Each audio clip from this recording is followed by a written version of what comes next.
of it. There's so much data that is created and certainly not being captured in education today. And as we've seen with a lot of other industries that have gone through this internet moment of disruption, distribution is the first thing to improve. And then the next thing that happens is personalization and data analysis and in that area. And so what we're seeing, if I go to the next page, what we're seeing is that the personalization side of education is being talked about a lot because we now have the technology and the infrastructure to be able to actually capture this information and capture this data. That there's so much information that is being generated in every classroom by every single student, and it is every domain. This isn't just happening in math. And what we're seeing at Knewton is that now we can take all of the technology that you've seen disrupt a lot of other traditional industries such as e-commerce and media, and now we can apply that to education. So through data mining and through a lot of this advanced technology, we're able to now capture all of the things that students are actually doing and begin to effectively assess proficiency of what students are, where they are at every moment in time, and be able to not only make recommendations on what they should learn next, but begin to understand methods, content, what styles, what instructional design works best in every different scenario, and it is very different for every student going through every piece of content, whichever course they're going through. And so we've never had, in the history of education, we've never had the technology and the wherewithal to be able to do this, and now we do, and we're seeing some pretty amazing results as we begin to deploy this technology broadly. If you want to think about what Knewton's doing, we're simply a large analytics platform, data mining platform. We're able to take incredibly detailed amount of information of how you learn, what you're learning, and be able to make recommendations. And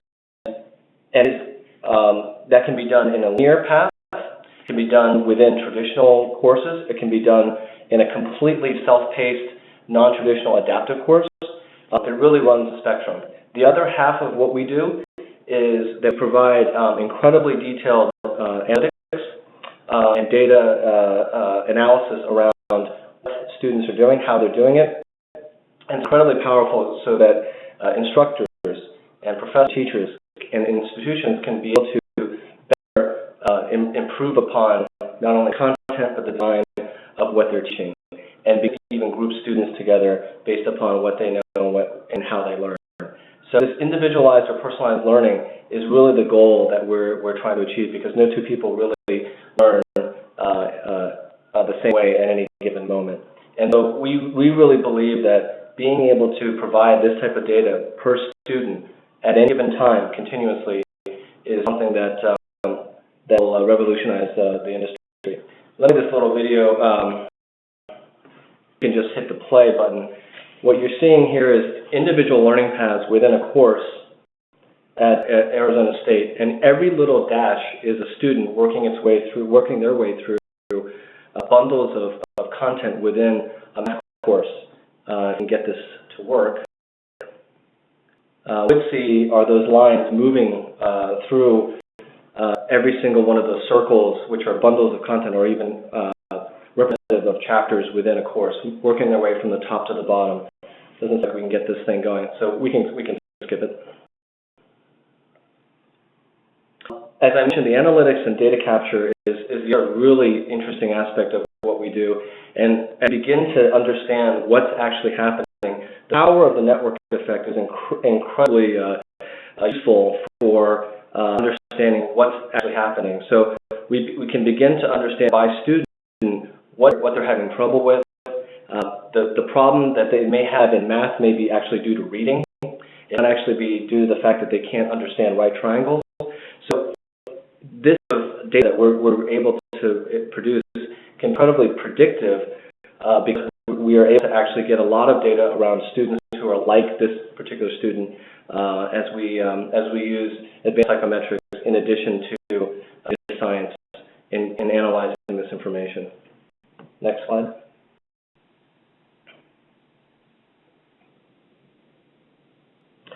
what does this all mean? And I think for this audience in particular, we've heard that can it be applied, personalized learning? Can it truly be applied to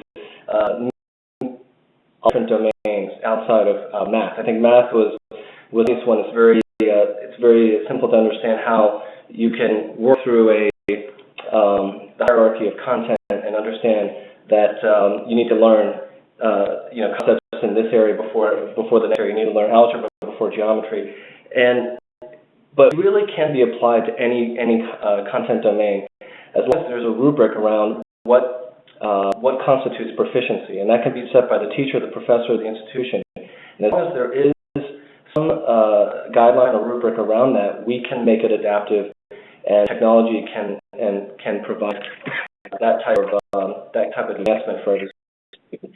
So today, as I'm wrapping up, we are a company that has begun to scale this technology. It's a platform. It can be applied to any type of content. It is not only content agnostic, it's also pedagogy agnostic. We do not have professors on staff here making predictions on how best somebody should learn or what path somebody should take. We are really using algorithms to be able to tell us what that student needs to learn next, or what is actually happening with that student. So we're not making any predictive statements as to what learning paths people need to take. So we're excited about the fact that we're scaling beyond math. We'll be scaling into subjects such as chemistry and physics, biology by summer, and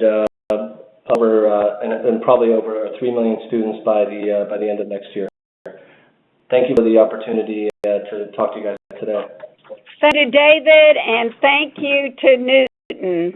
It is our pleasure to introduce the 1,000 people that have signed up for this call to one of the visionaries who started EdTech several decades ago, and that is Alex Belous, who's head of the Global Education Portfolio for Cisco. A strong supporter of STEMconnector for decades, Alex and teams have been leading in EdTech, not only putting more than 4 million kids in 162 countries through the Net Academies, but with many technology partnerships with so many nonprofits, including is Gooru. But it is now our privilege to introduce Alex Belous. Alex? Well, thank you, Edie. It's a privilege to be here today and to be a strong supporter of STEMconnector. As the Education Portfolio Manager for Cisco Foundation, we have had the opportunity to touch about 2 million kids a day. The programs and grants that we have approved and that we're following carefully. The critical issue for us is the ability to have meaningful metrics such as scalability, replicability, and sustainability, and the effect of the programs on learners. Cisco applying and supporting STEMconnector, and it's in order to better understand what has been created, what's available on the web, and labs that are creating materials on a daily basis. And we will continue STEMconnector until we have a clear and concise model of things that work. So enjoy the rest of your broadcast, and thank you very much. Thank you, Alex. Bob Berger. Thanks so much, Alex. And it's my pleasure now to introduce Pram. Pram is the CEO and founder of Gooru. He did Gooru while he was at Google at their India R&D Center. Gooru curates and brings order to all of the educational resources that have been produced by various organizations. Gooru takes both lesson plans and student-focused resources and brings them to common core standards. It's my pleasure now to introduce Pram. Very much, the STEMconnector team. This is Pram. What has changed today, which makes the timing so exciting for education technology, is all 7 billion people in the world have two-way information device. That is in the history of mankind that all 7 billion people are connected where they can consume and share information. On top of that, as many of you are aware, we have a very large number of content on the web, and all the experts that you care about to learn from are also networked on the web, and all your friends. So with all people connected with a two-way device, all the content experts and your community on the web, it presents itself as the most opportune moment to learn from. But, on to the next slide. There are certain but specific challenges. The challenges that the education community has faced so far with respect to technology is that many vertical solutions. There's a solution where you can search for resources. There's a solution where you can watch some videos and study. There are solutions on the social that allow you to interact with for quiz where you can kind of practice with quizzes and so forth. Now, each of these solutions are individually beautiful. They don't provide a very consistent closed-loop experience where people can kind of navigate through these systems in a way that all of these systems are contributing to the data in a very consistent manner, so that what David earlier mentioned about how you can drive analytics and adaptive learning and personalization based off the data. So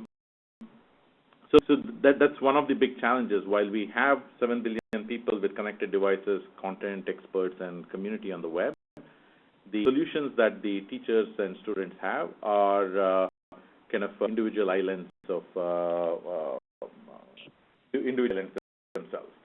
Kind of moving to the next one, the other thing that we see is that all of you have tried to search. If any of you have tried to search and study on the web, you would have realized that you search for gravity, then there are like 2 million webheads that you get, and the first result invariably happens to be a Wikipedia page, and the paragraph in the Wikipedia article will talk about curved space-time, which is not exactly the right way to approach for a sixth grader to approach their study of gravity. Challenge is we need to kind of not just have all this content on the web or all these resources, content like videos, interactives, quizzes, and textbook chapters and so forth, but we need to organize this in a very coherent way where every content is tagged with adequate metadata so that now the systems can reason about it. Now, provide this organization, people have, led by Tim Berners-Lee, have talked about the semantic web before. The semantic web itself hasn't taken off because of at least one of the reasons being the large size of the web. We kind of constrain the web to just the learning web, the set of materials that are there designed for learning. It's a very, very small subset of the web. If you leave out shopping, if you leave out travel and all the other parts of the web, then what you'll find is you're able to organize the millions of learning resources that are there with appropriate metadata, so that now your systems or technologies can work to use this content in the personalized and adaptive models. Moving on to the next slide, we kind of also try to use technology in the past. So there are a lot of people who will point out that, ever since television and PCs and laptops and internet and so forth, there have been different generations of technology, and each time we have tried to feel like we're going to change the scene for education. What we learned through all of these prior efforts is that technology does not kind of go and solve some new problem that you didn't have, but it actually solves the problem that the human intends to solve. If you see what are the practices that your teachers are doing in the classroom, what are the practices that the students are doing in the classroom and at home, and see how we can leverage technology to kind of make these things that they're already doing better and easier and more efficient. So think about the fact that teachers are really trying to kind of find good resources on the web and customize and build lessons and kind of facilitate the learning experience in the class. They're all looking starting to assign homeworks and additional study material for students when they go home. Students, when they go home, are kind of access certain reference material. So the opportunity is not to kind of try and go after some other problem that is enabled by content and data and all the web technologies, but to really kind of look at what is it that the human already intended, or the human in this case is the teachers and the students, and find ways to kind of amplify that with the use of technology. So, other that David so eloquently talked about personalization and adaptive learning, is kind of point I want to reiterate as well, which is what and all the technology allows us is to kind of personalize the learning at web scale. So a student can learn in using their own learning path and at their own speed and using their own learning style. And we have enough, once you organize all the content, once you organize, metadata tag all the content, have all of the data analytics that powers these algorithms, then it's possible to kind of personalize the complete experience. So, last slide, I kind of want to point out that what we do at Gooru is we build a search engine for learning. So essentially, you can go and search on any topic, any 5 to 12 math and science STEM topics, and be able to kind of find all the curated list of web resources that one can learn from, and then go through the study experience, kind of take a quiz that some expert has put together on that specific topic. It's about Pythagorean theorem or atoms and molecules or photosynthesis. And then Gooru compiles all the data that comes from these various activities about searching or studying or interacting with peers or taking a quiz and so forth, and enriches both the metadata for the content itself as well as provides a better learning experience. So we've been very fortunate to be partners with the STEMconnector and supported by the Cisco Foundation.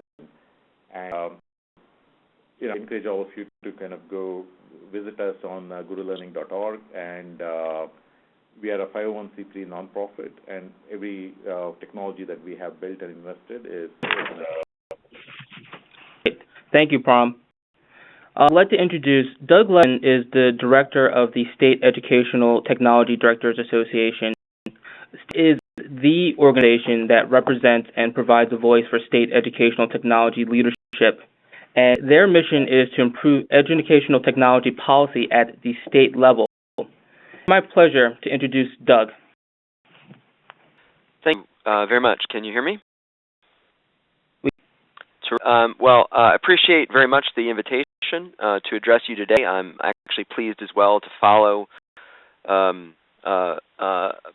I think that the work that they're doing is very interesting and deserving of our eyes on it. If you could advance to the next slide, to provide a slight context for who I am and the perspective I'll bring. We are a national membership association, and we do work with the educational technology leadership in each state department of education across the U.S. We do focus on policy and practice and work with state and national leaders in doing that broadly, including STEM subjects, but also beyond technology, policy, and practice. We do many of the things that associations do, and I would encourage you to visit our website to take a look at some of our products and some of the information that we have put out for public review.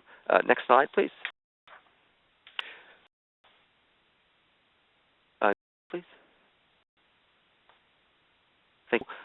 From the state perspective, the conversation that is driving the work of many of my members has to do with the implementation of the Common Core state standards.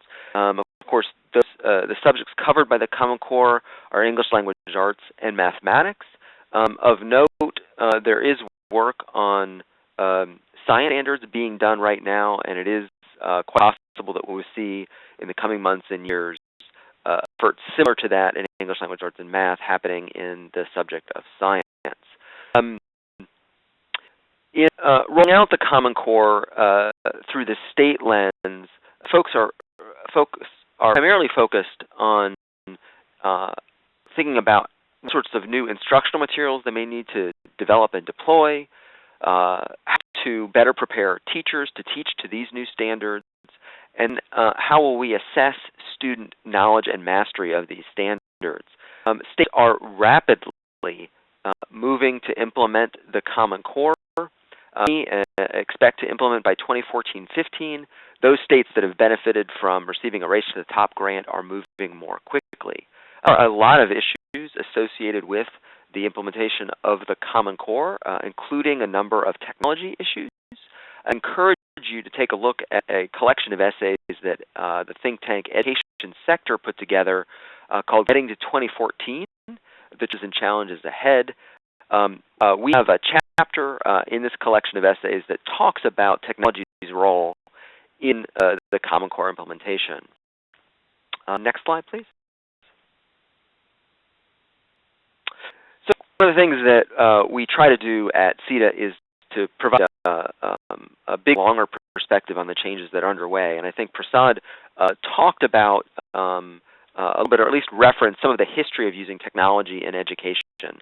From our perspective, we have seen a shift from what we would consider supplemental use of technology in the classroom, that is, use that is not core to the business of schools, or where it may be okay for some schools in a district use technology but not others, or some districts in a state to use technology but not others. But what we've seen over large periods of time is that we're coming to increasingly rely on these technology tools and resources to do the business of school: teaching, learning, assessment, school operations, professional development. And what we're seeing right now, particularly with the implementation of the Common Core, is a shift where this is no longer supplemental, and we're not just beginning to rely, but that core functions will be delivered primarily through a technology platform, and raise big questions around the need for technology access and effective use. Next slide, please. So we're seeing actually a change in how states are approaching a whole host of issues. And talking about core functions, the first one of the first places, and I know we'll talk more about, others we'll talk more about later today, is instructional materials. Textbooks are core instructional materials for most of us. And what we have seen and tracked is over the last 18 to 24 months, 22 states have changed law or policy to either allow for the increased use of digital content in lieu of print textbooks, or explicitly encourage school districts to move and adopt digital content instead of print. Perhaps the most aggressive state has been the state of Florida, which is shifting its funding for instructional materials. So by the year 2014-15, at least 50% of what have historically been textbook funds must be spent on digital content. Many other states are approaching this issue in similar ways. This is helped by the fact that so many states are adopting a Common Core, looking to adopt Common Core aligned materials right now. In the subject of professional development, there are a number of states, California and Texas, perhaps most noteworthy, who have developed statewide portals for educators to find high-quality instructional resources aligned to state standards, but increasingly to network with each other, to learn about what works with their students and helping their students achieve state standards, and get lesson plans, advice on dealing with specific populations of students. So certainly a greenfield opportunity going forward. One of the things that we know about professional development is that it is a lot of money is spent on it. It is very expensive, and it is very inefficient delivery system. So we see that moving online. In the student assessment vein, 33 states are already testing students through some assessments via computer. With the Common Core, the vast majority of states are moving to increase their use of computer-based assessment, so moving away from paper and pencil assessment to computer-based assessment, and have, of course, also seen the rise of new school models, on learning and blended learning. And then on the outside, there are a slew of technology-specific issues that are also being addressed by a number of states, all states, issues around broadband and device access, interoperability, certainly the ability of all these devices and content systems and software to work with each other and talk to each other, the rise of OER and open source, open educational resources and open source. This speaks to innovative ways, apply intellectual property licenses to bring down the cost and increase the flexibility of software solutions, and there's issues around safety and security all being addressed. Next slide, please. So, in closing, I just would like to leave you with a few key messages from our perspective. The shift to digital in K-12 education, while it has been long and slow, and some have been quite impatient about it, is well underway, and it does represent a sea change in K-12's approach to integrating technology in all subjects. There are a broad range of policy and practice issues that are being worked to be addressed. They need to be addressed at the state level. They need to be addressed at the district and the school building level, and to some degree also at the federal level. At the state level, CE has put together a resource that may be of interest to folks. It is the State Education Policy Center. URL is up on the screen. What this is a 50-state database of state policy in instructional materials, assessment, and with regards to broadband infrastructure. Go in and see the actual policies related to those subjects, as well as additional information about specific states in this database. And over time, the database will grow to include more subjects and more information. It was just launched last month, so we're really excited to be able to share that. So have a great rest of the event. Thank you for allowing me to make some remarks, and go over to the moderator. Well, and thank you so much, Doug, for your insight and for these fascinating slides. By the way, folks, I want to urge all of you to go to the STEMconnector website, STEMconnector/town-hall, where you find some of the most illuminating and fascinating slides on this topic that we've ever seen. So we strongly urge you to do that. We'd also like to shout out to Tommy Cornelis, who does our social media.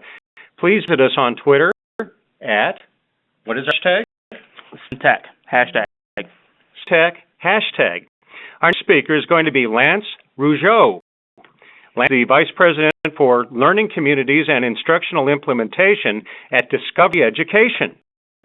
Prior to Discovery Ed, he worked as a policy specialist in Pennsylvania's Department of Educational Technology. He got his start as a middle school teacher, so he knows what he's talking about. Discovery Education is doing a lot to make changes into the ed tech market and a leader through digital textbooks and other content that it develops. It is a pleasure now to introduce Lance. Excellent. Can you hear me? Yes, we can. All right, awesome. Well, thank you again. I'm honored to be in chat with you guys for a few minutes. If you go to the next slide, since we did introductions already, just quick kind of, I work for Discovery. It's part of Discovery Communications, #1 nonfiction media company in the world. I work specifically, though, in our education division and primarily on our Discovery Educator Network, which is our global professional learning community. So with our STEM initiatives, a lot of professional development with schools and school systems. And anytime I'm talking about STEM or ed tech and kind of the convergence, obviously, of the two, I always lead with, recently I've been leading with this slide. So any of you that are on the WebEx that can type chat box there, I'll see you just what you know in the chat box, one or two words that you see as patterns or themes in this graph here, as just for 30 seconds explain where it came from. This is actually data that came from one magazine about a year and a half ago, and they analyzed 7 million U.S. members on LinkedIn, and basically showing for folks changed industries in the past 5 years. These are the kind of the biggest industries of growth in terms of, I was an educator and then I moved into, into internet. So in terms of, if anybody is actually, if you have the ability to chat, if not, I'll just yell the response. But, what pattern do you see? All right, we have, the most deal with tech, right? And when I do that with teacher, everybody says, I see tech, I see wireless, I see internet, I see online publishing, computer networking, biotech, and on and on. It's probably a little bit small on your screens, but most deal with tech. Obviously, that's true. But really, when we boil this down, and for the importance of today, they deal with STEM. So when we look at every single one of these growth industries, and if you hadn't had a chance yet, on the HuffPost, he had a great blog post that I read today, where we're talking about kind of the supply and demand and the need of our students to have the skills to enter these careers. Because when we look at the careers, it's not just about tech. These are ultimately STEM or STEAM careers. None of them is going to require a student, to just sit in a box all day, work by herself, and not be able to collaborate and communicate and create alongside other colleagues. Next slide. So at Discovery Education, we've been working a lot on provide digital content with a lot of other things, but the primary core is we provide great digital content to teachers and students to assist in the teaching and learning process. And we recently got into the digital textbook market with Discovery Education textbook. But our approach to it has really been one in not just emphasis of technology and all the wonderful affordances that it can provide, but really the ability of technologies to truly transform the classroom, so that the emphasis, that Chris Lee, the principal of the Leadership Academy in Philadelphia, talks about technology being so ubiquitous that it's like the oxygen that we breathe, that it's really about the process, and that STEM or STEAM, or if you call it challenge-based learning or project-based learning, it's the process of using those technologies to have students be able to create and communicate and create content that ultimately then is shared. And essentially that's preparing them the skills they need to work in one of those careers that we just saw on the slide before. What is really kind of emblematic of this, if you go to the next slide, we just did a great partnership with the Siemens Foundation, the Siemens STEM Academy, where we do professional development with educators all around the world, but we also do professional development for students. And we just had a webinar 2 weeks ago with Robert Ney, and I'm not sure if any of you have ever heard of him, but 2 years ago, Robert, when he was in 8th grade, did an app called Bubble Ball, and it actually topped Angry Birds in the App Store, and he made it available, and it still is to this day, he made it available for free. So look at somebody like Robert, and we look at the experience that he had in a classroom, outside of the classroom, person that he's passionate about, which really, truly, embodies everything that we're about when we talk about STEM.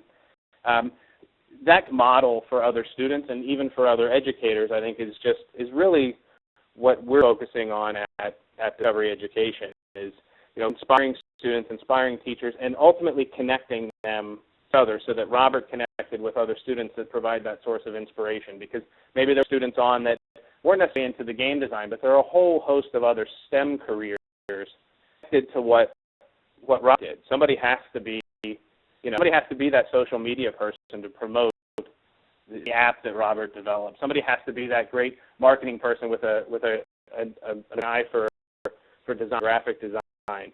So it's really starting to kind of break mold of looking at technology as the thing that we do versus technology enabling all of the things that we do in terms of collaboration and communication and creating content that's shared possible.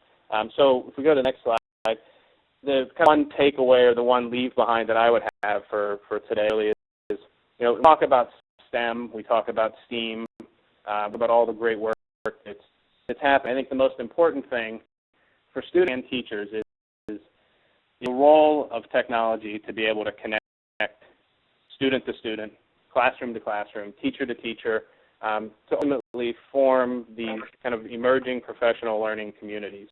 It's a thing that we've had great success with the STEAM and STEM Academy that, people struggling, I think, teachers with the definition of STEM. Do we treat them as the distinct subjects? Do we treat them as integrated approach? Do we treat them challenge-based learning, project-based learning? And I think personally the best solution here is if we can invest our time and resources into all the content and the technologies, but ultimately connect those educators to each other. I think it's something that we've seen personal success with at Discovery. Yes. Thank you, Lance. And fun fact, we met with Discovery Education and we learned that they had the first digital textbook. So, great on the call, Lance. And Lance, clearly, as we learned about the thousands of digital technology resources all around the world for Discovery, congratulations to your leadership. Great. You're welcome, and thank you. I owe you guys a minute on the next call. I apologize for going over. Okay, so Bill Knoll is the founder and CEO of New Classrooms. New Classrooms was recently profiled in the Washington Post about how it's changing the instructional model, basically leading to a flipped and personalized classroom, especially targeted towards math students. Redesign of the classroom in this way integrates multiple instructional approaches, leverages teacher and talent to enable personalized learning, a way to make sure that students learn at their own pace. It's my pleasure to introduce Joel. Ted, I appreciate you having me. I feel like I'm at STEMapalooza. It's pretty exciting. Anyway, just a little bit of housekeeping first. So I used to work for the New York City Department of Education, where I created a model called School of One. Then left to start a new nonprofit called New Classrooms that now has a brand new model called Teach to One. Teach to One, we're currently operating in Chicago and Washington, D.C., and now Teach to One is also powering School of One in New York City, but they are different models with similar concepts behind them. If we can go to the next slide, we want to just start off by articulating what problem it is that we are to solve here. How do I do the next slide here? And that is just how hard it is to personalize learning within a classroom. This was my class. I'm a former 5th grade math teacher. I had kids on a 2nd grade level, kids on an 8th grade level, and everything in between. I had one who was shy, who hated to work in groups, one who had lots of attention, hated to handwrite, one was out of the country for 3 years, not in any school, one read books that were 3 grade levels ahead but didn't want to look like a nerd, one who played hours of video games every night, one was a talented artist, and so on and so forth. And I think most teachers would say that they have these students in their class in spades, and this is just 10 kids out of 25, one class period out of 5. So how do you really expect any one teacher to personalize learning given the huge range of student variation within the individual classroom? And the approach of Teach to One is to say that if serious about meeting the needs of each and every student in a class each day, then the only way to really do that, if we're honest, is to view live teacher-led instruction, the kind of instruction we just think about when we think about what school is, as one way. And it may be the best way, but it's not the only way we know kids can learn. We know they can learn collaboratively from each other. We know they can learn online with software. We know they can learn from virtual instructors located anywhere around the world. We know they can learn with printed materials or with books. And so we call all these different ways of delivering instruction modalities. And by integrating all of these modalities into a single learning environment, we can go to the next slide, we go from our traditional model of instruction to one that looks more like this. In this type of a classroom, where there's multiple modalities all existing at the same time, we can now contemporaneously teach multiple things. So all the students working at those tables, the small tables, can learn something different. Each student working with a virtual tutor can learn something different. Each student working by themselves can learn something different. And so what Teach to One is the integration of multiple modalities of instruction into learning environments in order to enable personalization. And we use technology to do this in really 2 ways. One way as it is one modality, it is one way of delivering instruction, really good for some things, not as good for other things. But the thing we do is we use technology to organize this classroom, because it would really take a teacher, hours every night to look at data and try to figure out what the schedule should be the next day. But that's another place where technology can help. And that's how the model works. And if we go to the next slide, I'll sort of show you the pieces of it. So the first thing we do is we capture a lot of data about each student. We look at the skills they know, the skills they don't know. We have skills they don't know their playlist, and no two students have the same one. You may be on a 7th grade level in algebra and an 8th grade level in geometry. We don't even care what you're in. What we care about is what you know, you don't know. And as we've aggregated content, we actually looked at over 40,000 middle school math lessons, from which our team chose, we thought, are the very best 10,000. And we put data about all those lessons in our system. So this is a lesson from IXL. It teaches kids how to factor binomials. Takes 29 minutes. Great for kids who like music or whatever the case may be. And so with all the data about each student and all the data about all the content, the question is, sort of, what do you do with all that data? And what we do is we take that data and we put it through what we call our learning algorithm.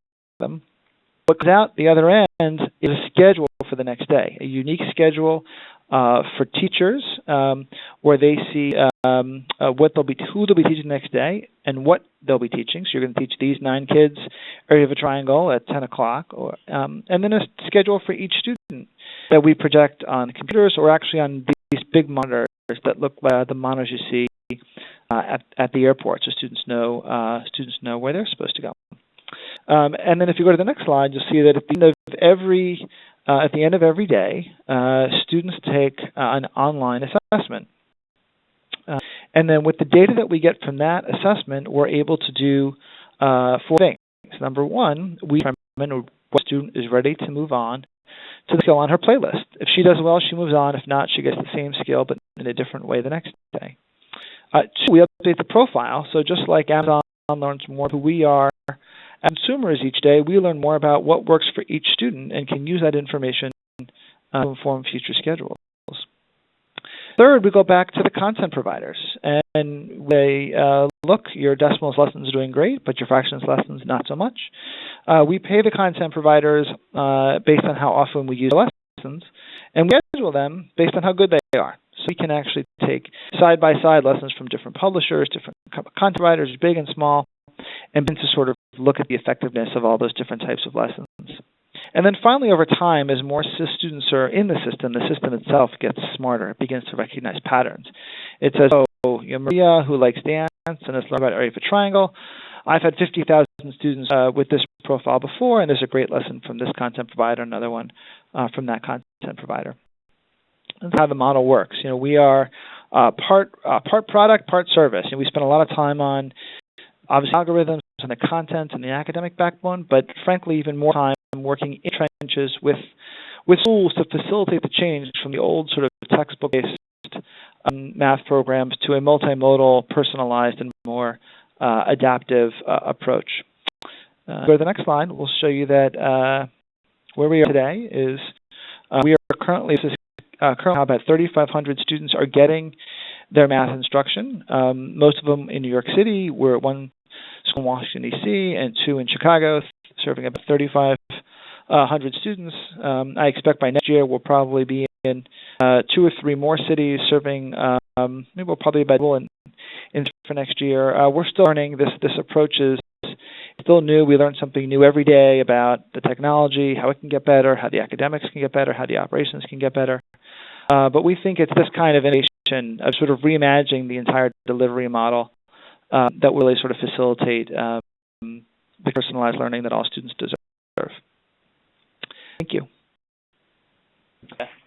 Fantastic. What you're doing is, if we might, is Jesse Willen, the president and CEO of Dreambox, had a few technical problems. So we've got slides up, which many of you will see, and we'll come back to her. And if Don Iwamoto is ready, we are thrilled to introduce Don and to say that STEMconnector is intrigued and supportive as we keep learning from our partner, the University of Phoenix. So Don Iwamoto is the Vice Provost at University of Phoenix, responsible for the oversight of the colleges and supervises all the academic programs. The University of Phoenix, as you all know, has been the largest private university in the United States, the largest user of educational technology to teach STEM students and to build STEM careers. So, Dawn Iwamoto? I'm ready to go. I'll begin by thanking all of you within the STEMconnector for the opportunity to speak today on behalf of the University of Phoenix. And just to reiterate that we really value our partnership with you and enjoy the benefit of staying informed regarding STEM education. Prior to my role with University of Phoenix, I was an educator and administrator in the K-12 sector, and I have to tell you that I've really enjoyed the presentation so far today. I'd like to be a student back in K-12 with all of the innovations by Gooru and Knewton and Discovery. Looks very engaging, and I'm also very pleased to see that we're actually working on a lot of similar strategies. You know, seeing that in the K-12 sector, we're looking at the possibility of offering different modalities. We're exploring adaptive learning and personalization of learning and doing gap analysis to see where students need to have their learning focused. So now as I've transitioned into an academic leadership role within a private proprietary university, I'm reminded of the significance of the potential that we have to actually continue the work that's being done in the K-12 sector and really focus on developing STEM-capable educators at both the post-secondary and the K-12 levels. So when we look at the mission and really all about is providing access. That's really the goal of what we're trying to do here, to reach out to those who may not be able to otherwise advance in their education. So if you'll move to the next slide, I see I'm speaking to a crowd here that really does already understand distance education and the benefits of that. I realize that sometimes it can be somewhat controversial, understanding that it really is about access and about that flexibility and putting groups of students together from all over the globe so that they have that opportunity to learn from one another as well as their instructor. Also offering, the synchronous and asynchronous components, it allows that working adult to continue advancing in their career while they're working on their degree. And back to, again, what we talked about in the K-12 sector, adapting to learning styles. It's not really all that different once they head into higher education. Try to offer those group and team interactions and a variety of learning modalities, particularly through the online format, so that the materials and the assignments and the things that they're able to engage in offer a variety of experiences, so that we're really meeting accommodating the learning preferences of our students. So on to slide 3.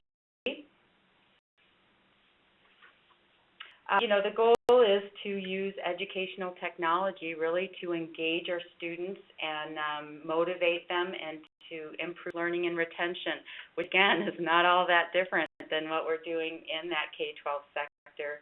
It's our responsibility to recognize that we do have skill deficiencies and provide educational technology to improve that learning and engagement in the classroom. One of our recent acquisitions was the Carnegie Adaptive Math Practice. It is an initial and homework offering for general education math courses.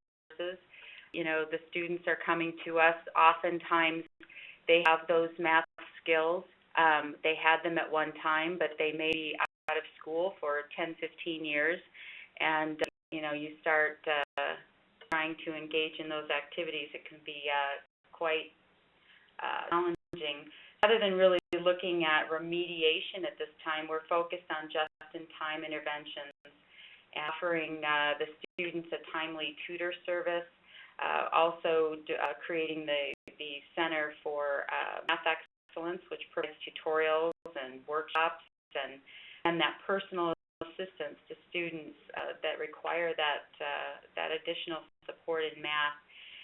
We also put out a mobile app. We all know that our bodies are tied to those electronic devices, our iPads and iPhones, and the mobile app is a device that can help our students to be able to connect to the classroom when they're away from their computer and stay involved and communicate with faculty and other students.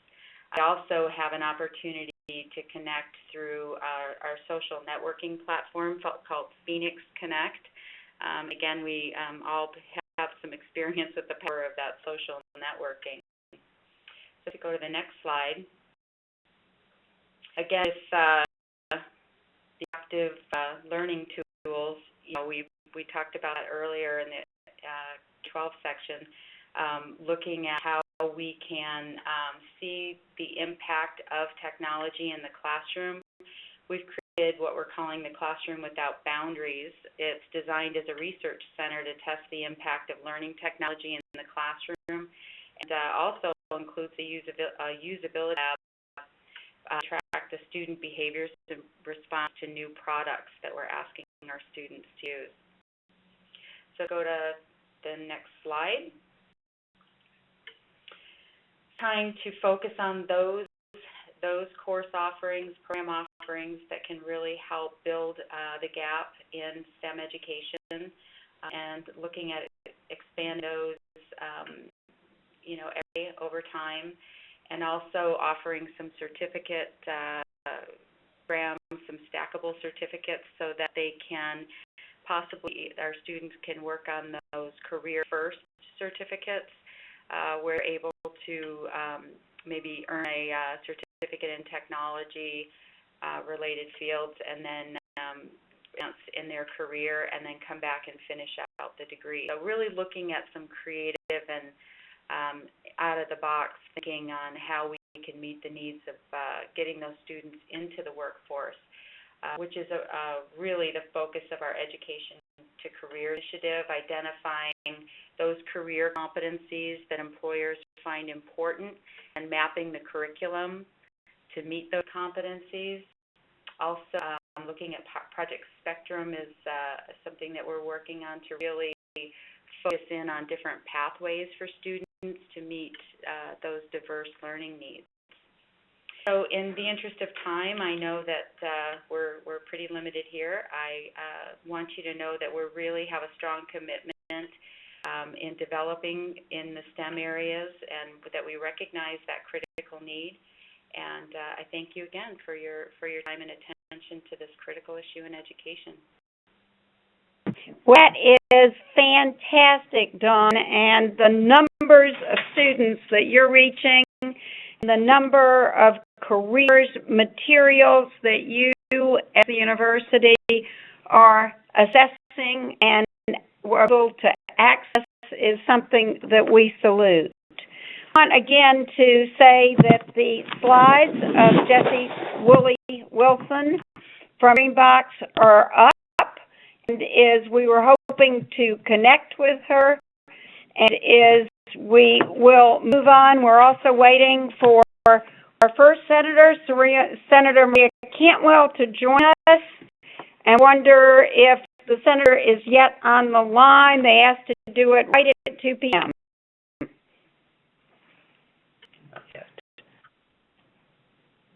Well, here, Cator, are you there from the Department of Education? I think we're having a little technical difficulties. Karen, I know you're listening in, but we need to pair your session, so you need to call back in because we're not seeing a telephone attached to your name. If you can call back in. We are waiting on Senator Maria Cantwell, from Washington, who will be calling in 1 minute. And just a reminder to folks there, if you're following along on Twitter, Tommy Cullis, and we've been blowing up. Tommy will provide us with some statistics at the end. But Alex, what is the hashtag again? It's #STEMTech, and that's our hashtag, and we're having a live tweet conversation right now on Twitter, and we're having some great insights, understandings of EdTech technology, methodologies, and a little bit about where everything is going. So please join us on our Twitter conversation, and then additionally, check out our blog. We've had some of the panelists add information about the organization and answer some additional questions. So please check us out on our social media. Great. And also, just another reminder, all these materials will be posted on our website, and we will, if you go onto the main site, Town Hall, we have also our Town Hall that we conducted October 1st and 2nd. Well, it was on the 2nd, right, Edie?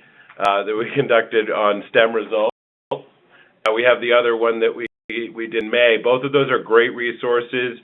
You can find all kinds of information about some critical issues like educational technology and obviously results project that we've been working on. So let me just check and see if Senator Cantwell has called in. We're just moments away from her. Well, again, EdTech Weekly is going out every Tuesday, and with EdTech Weekly, the audio and all the slides of this town hall will be up next Tuesday. And we also want to say that on the STEM results projects, Bob Berger and Tim Edwards and I will share. We've done some 75 profiles on STEM results. You're starting to see those in STEM Daily. All right, so we've got two great senators today. I wonder, is Senator Cantwell ready?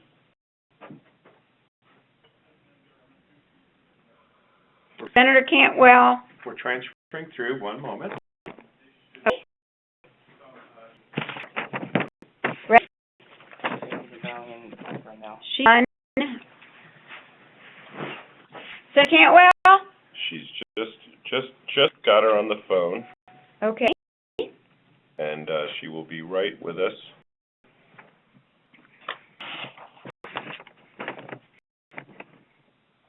So, is she? Cantwell, we are just thrilled to introduce you to who we think is the technology leader in the United States Senate, given her career in technology. A partner with STEMconnector, a partner with STEM Washington. Senator Cantwell was just reelected to her third term in the United States Senate. She is a clear leader on many issues on innovation.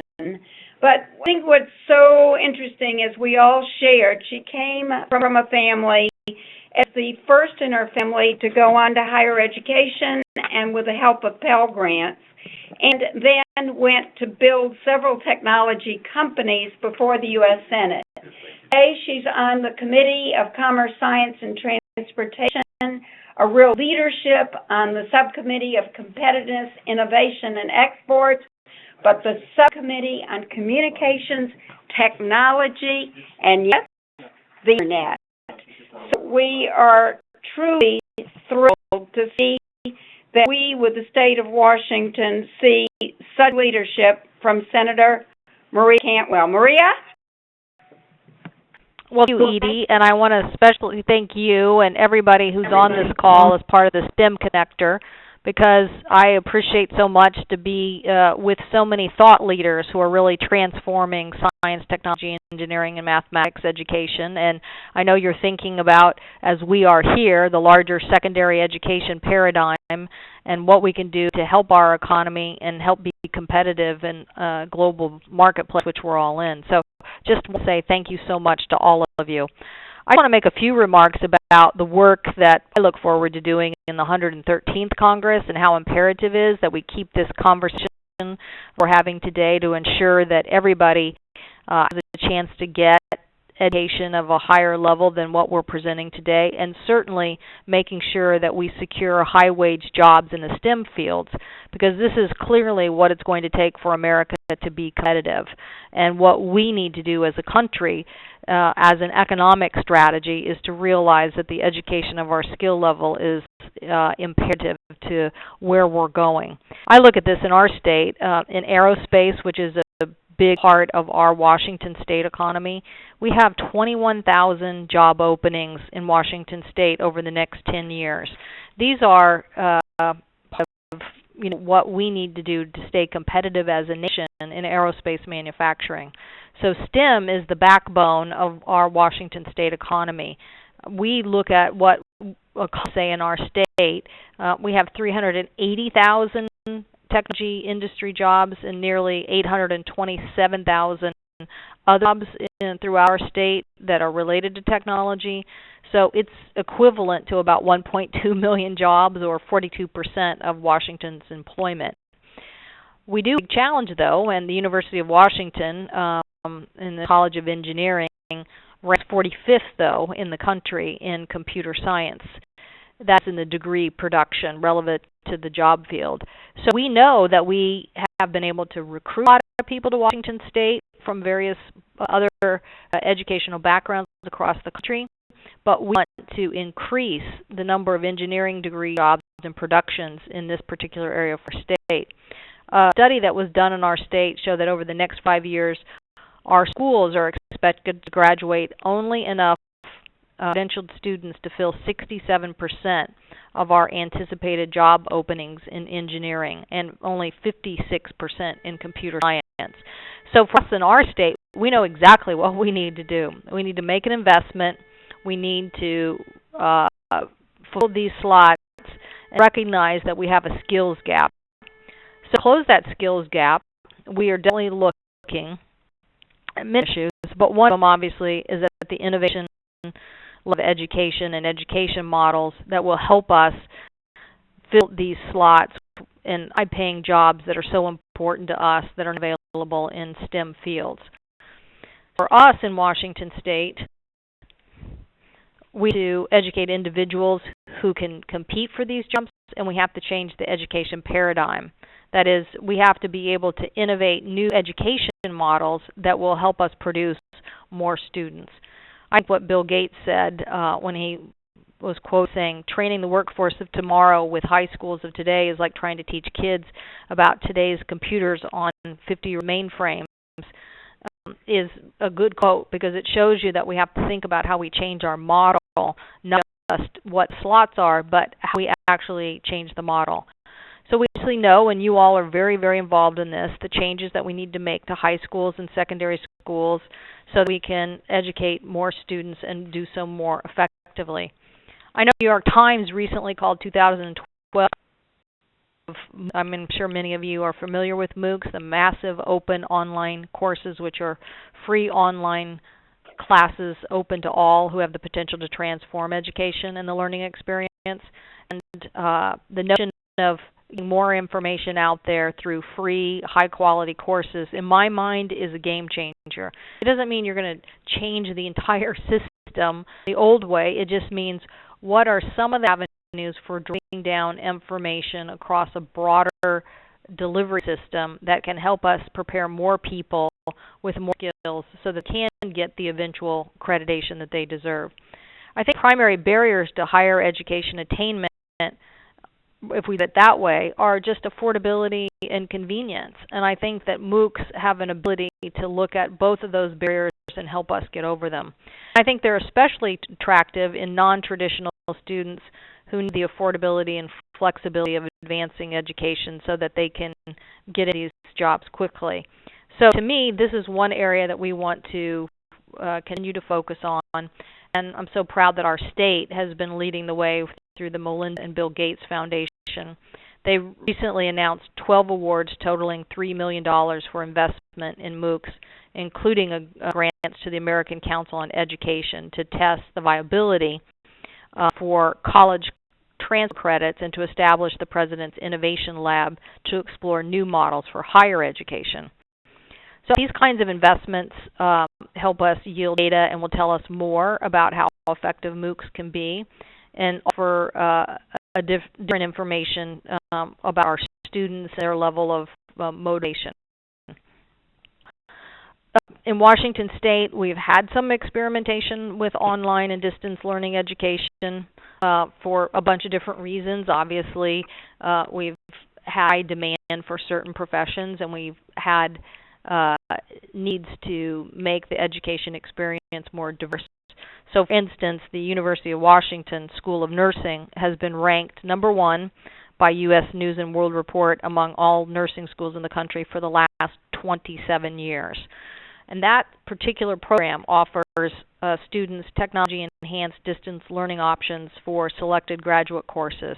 What we tried to do in nursing is because we had a nursing shortage, is bring the education to the nurses, to the potential nurses of the future, as opposed to making many of these people move right away. So we've given them some flexibility in how they acquire their education, and distance learning has certainly helped.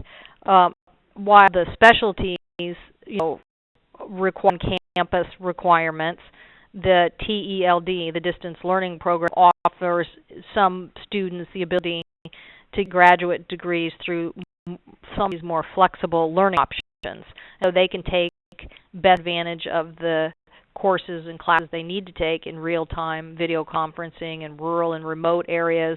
And then when they get to the point where they have to be in the sit-in classes or laboratories, they also are able to do that as well. But students are able to link courses through websites where they can view the class syllabi, they can reserve class reading, they can meet in class discussions. It has become a very robust audio, video, instructor, chat room. All these things have made the experience come quite closer to a very interactive experience for the student. So, kind of special distance learning program, I think, is something that we need to explore more and demonstrate how it can help us in driving down the cost of education, but again, preserving that robust relationship between fellow students and between the teacher and student relationship. And we have to consider can do to take the model that has worked well in nursing and see what sectors of education it might also work well in. Again, one of the things that prohibited us from recruiting more nurses is that people weren't ready to leave their families and move all the way across the state just to come to the program. But again, if they could get a lot of their coursework done in a distance learning environment, then they would only have to move for a shorter period of time to finish and complete this education, and then come back to their rural community where we actually had the nursing shortage to begin with. So in the next Congress, we're going to continue to work on, obviously, the America Competes Act in 2013 and the Elementary and Secondary School Act in making stronger STEM education. And we're going to try to pioneer some more just direct funding to our higher education institutions to try to make up for the skills gap that we have in engineering. We have to just somehow get more slots for computer science and engineering and get these slots now so that we can fund the education that we know we have openings for. This is what America's competitiveness is really going to be about. So I look forward to, continuing some of the STEM models that we've done in Washington State and see if we can scale them on a national level. And we're going to continue to see what we can learn from the MOOC experience and see what else, how much we can branch that out. But again, I just want to thank Edie and all of you for being part of this conversation. I think Edie said it best in a blog on the Huffington Post when she said, quote, "Our nation is not only poised to go over a fiscal cliff, we are just about in free fall over a talent cliff to meet the growing needs of STEM jobs." I think that says it's best. If we want to help our economy, then we need to put some more focus towards educating people in the science, technology, engineering, math for the jobs that are there. I see this at Microsoft, at Boeing, at Amazon, at Starbucks. I see it all across our state where people are looking for people with these degrees. And you don't even have to work for a technology company. Starbucks still needs technology people too. So this is about whether we are going to be competitive as a country based on our investment in STEM education, and we want to scale that in a much more aggressive way. So thanks to everybody who's already helping us meet the talent gap for STEM, and we certainly want to work with all of you moving forward. Thank you, Senator Cantwell. As we all listened about this talent gap, and STEMconnector is doing a report, Senator Cantwell, that shows 70% of some 7 million jobs by 2016 will require that computer technology skills.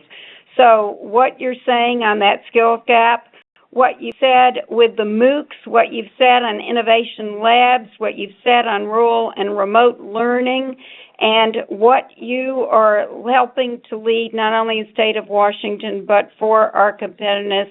Thank you. We're next thrilled to introduce Karen Cator, who's the Director of the Office of Educational Technology, Department of Education, working with Secretary Arne Duncan. He came from California and is truly bringing these technology skills, bringing new resources, which include My Data, which supports every student or parent to have the academic data in a machine-readable format, connected educators, and developing a social network to encourage collaboration amongst educators. Karen was on the cover of EdTech magazine because she cares deeply about this EdTech subject and is a clear leader. Karen Cator.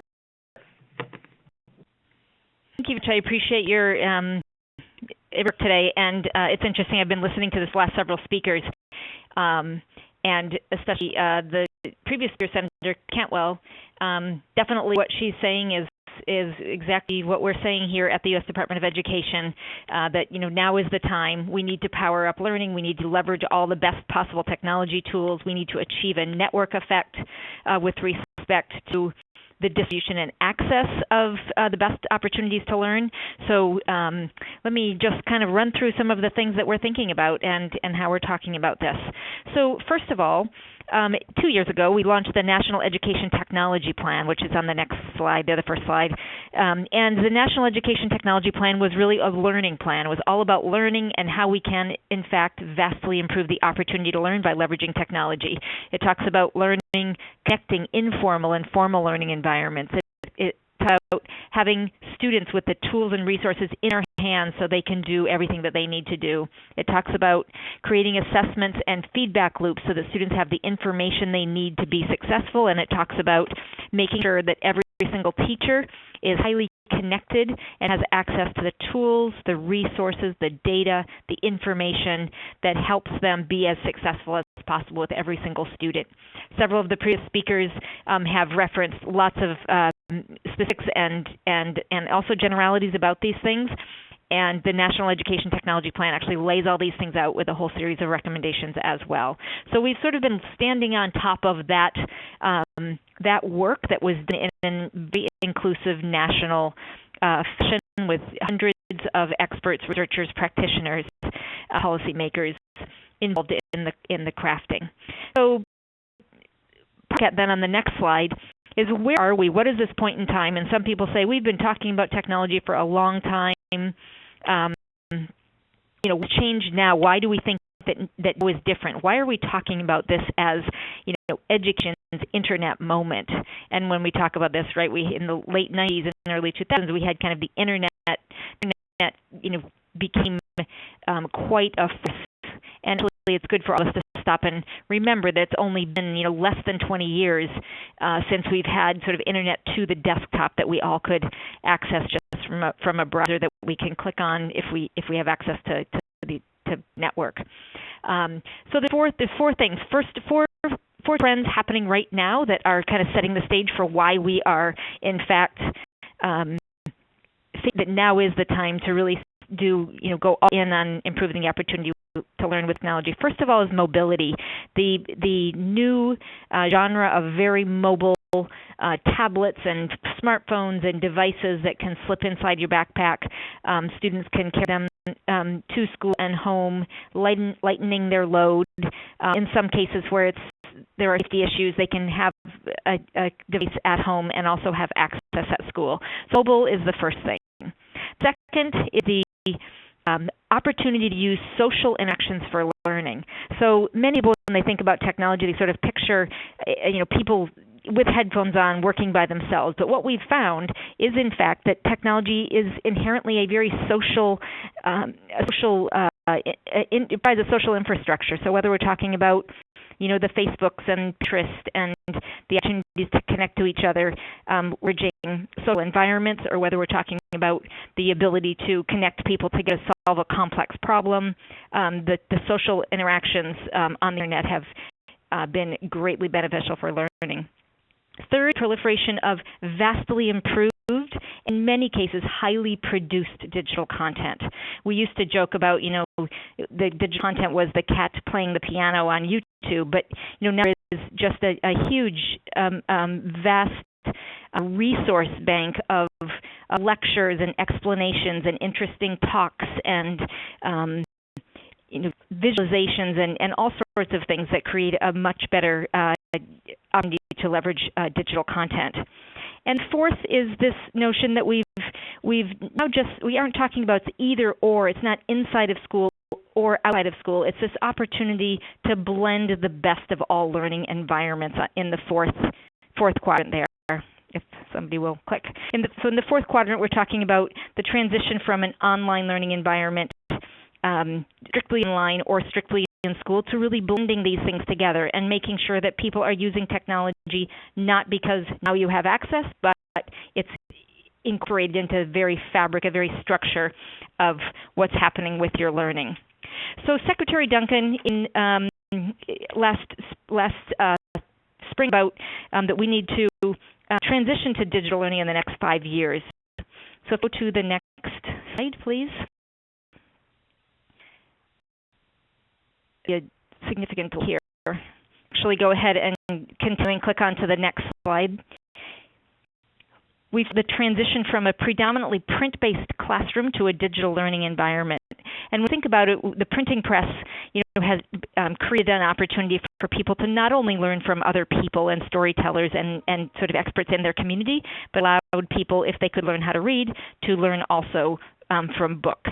And now, if you click again, you see we also can leverage a digital learning environment, and that has many affordances. So if you go on to the next slide, kind of review some of these affordances, because sometimes we forget that when we're talking about this transition to digital, it isn't because we like shiny objects or we like technology or kids like it or any of those kinds of things, but it actually does vastly improve the opportunity to learn with all of these kinds of things. So students can have access to professional tools, whether it's for photography or music composition or word processing or publishing or the like.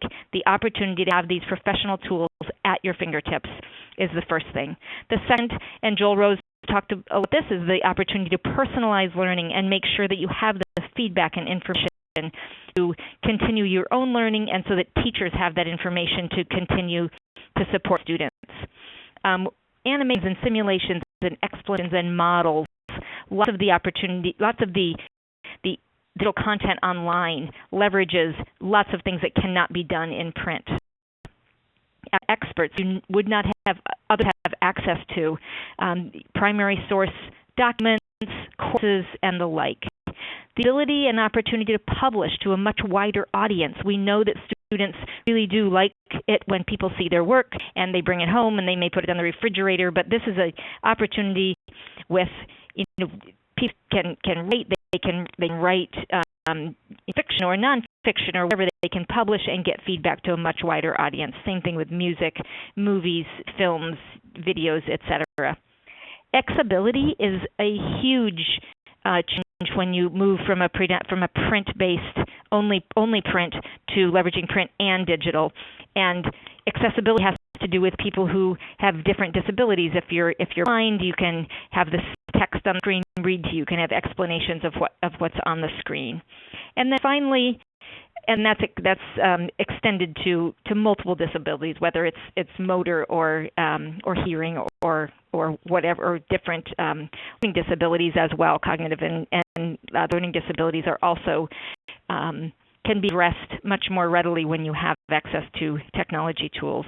And then extending the school day, the ability, if you can send a whole new kind of information and access home with students, they can in fact have a better opportunity to improve their own learning and agency, build their own capacity to find information, to find resources, to help themselves if they can have access to these things outside of school.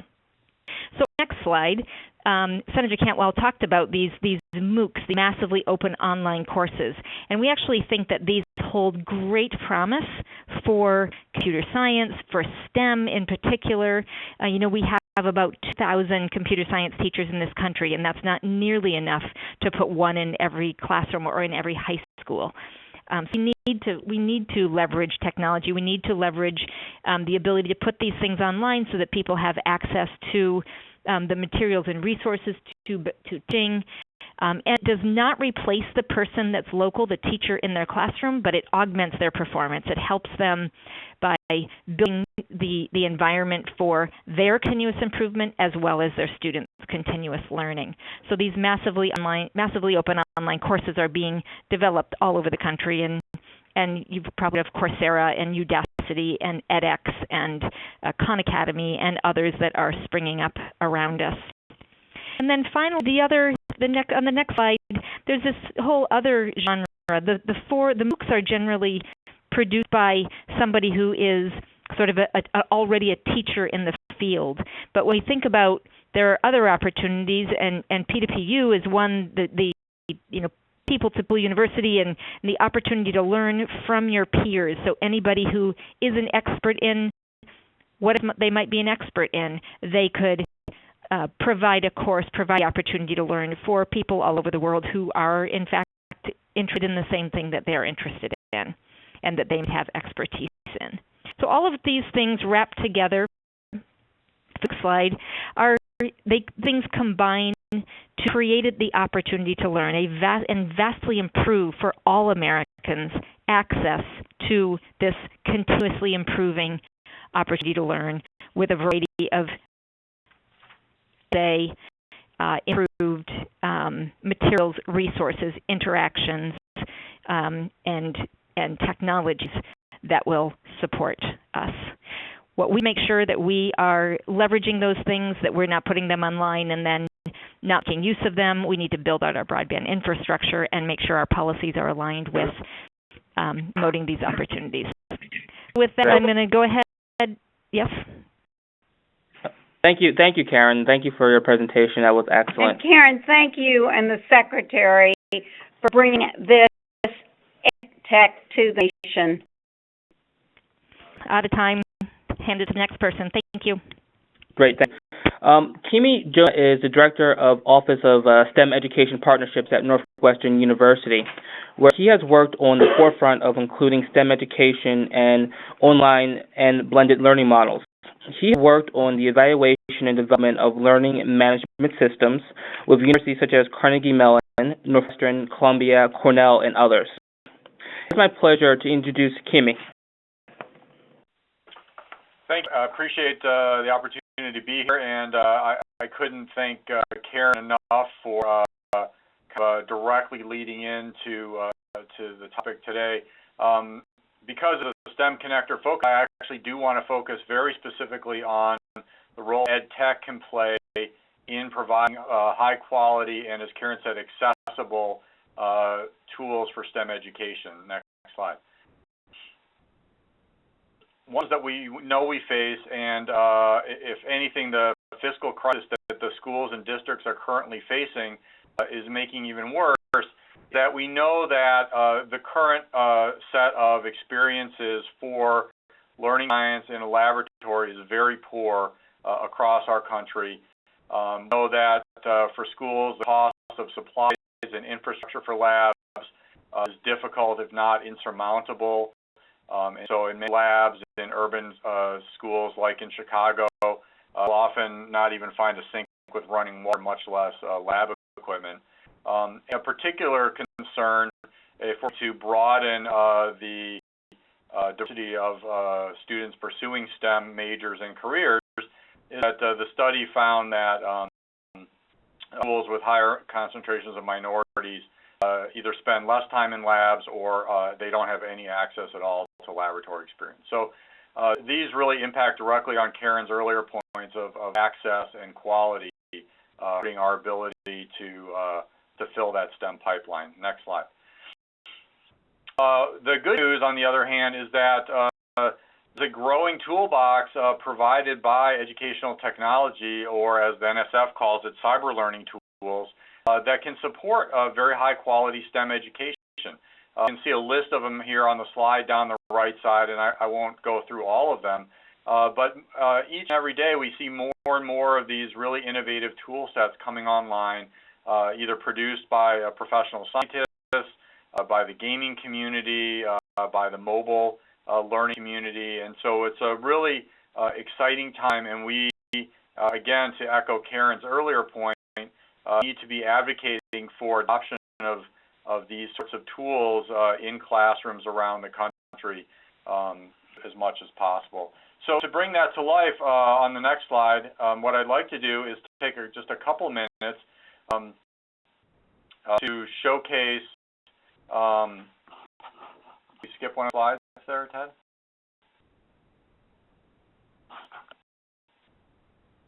You're too far. Can we switch over and do the screen share? You took some of my slides.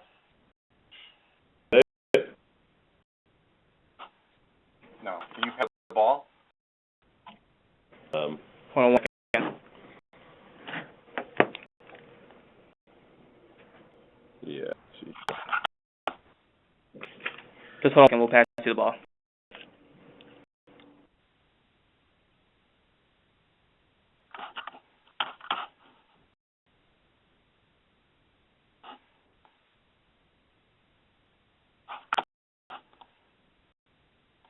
Great.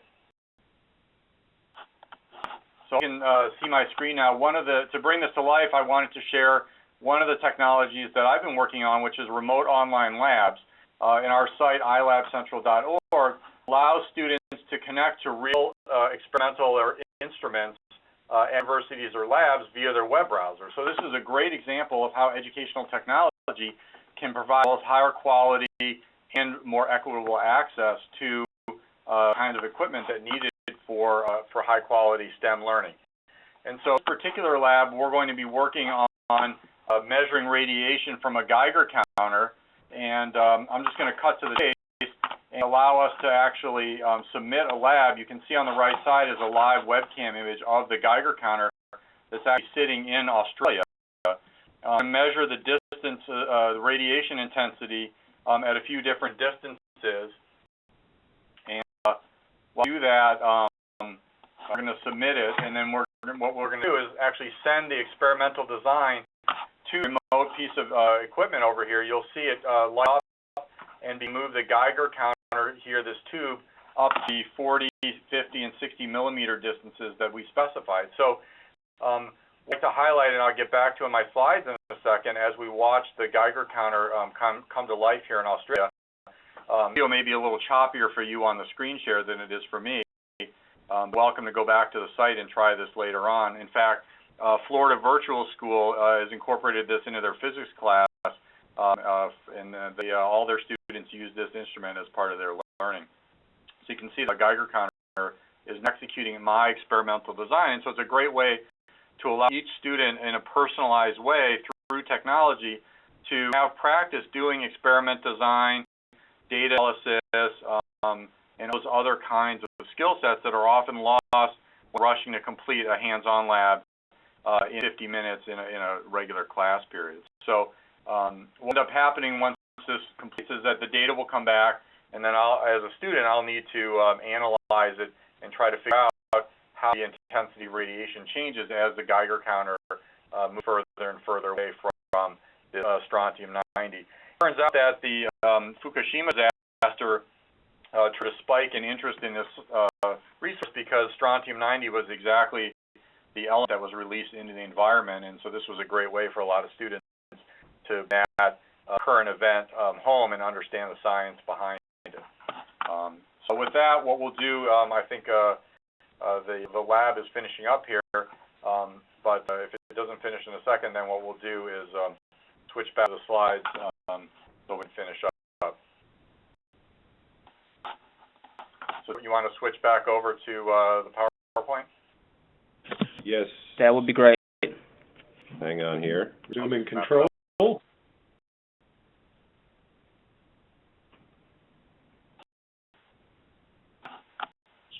I mean, this is fantastic. Just looking at this machine working in Australia based off of some instruction you gave it, so phenomenal. Yes, it was just one of many, many tools that we've been working on here at Northwestern, and I just think it really helps to see it live to understand the power of technology, and both excite students about them and allowing them to learn in a more personalized way. We actually have students do the labs at home rather than have to do it in class, and we've done research that shows that they actually do it more times at home than they would in class. So we can go back to this current slide and just start back up here. The technology is essential? Yep. So I'll kind of summarize. We heard from Doug about the importance of implementing the Common Core, and certainly the next generation science standards, NGSS, is mine for many STEM educators. And down the left side, you can see the 8 NGSS scientific practices that form the core of all of science learning coming down the pipeline. And on the right side, I just highlighted a variety of roles that educational technology can play in helping schools and teachers implement the NGSS scientific practices that are going to be expected. So you can kind of take a look at that, and I'm sure people can get the slide later on. Next slide. So the power of educational technology, we're still in a policy environment, and I'm sad Senator Cantwell had to duck off the call because she could potentially help with this, but we're still in a policy environment that is very biased against the use of ed tech for STEM lab work. The College Board will only permit conditional authorization for courses, AP courses that don't have a hands-on component. And the University of California system will not accept any high school laboratory science courses unless they have a wet lab, hands-on wet lab component. So despite a growing body of research, we are still in an environment that is not fully accepting of these sorts of tools. I would encourage everyone on the call to advocate from a policy perspective to see some of these things change. Next slide.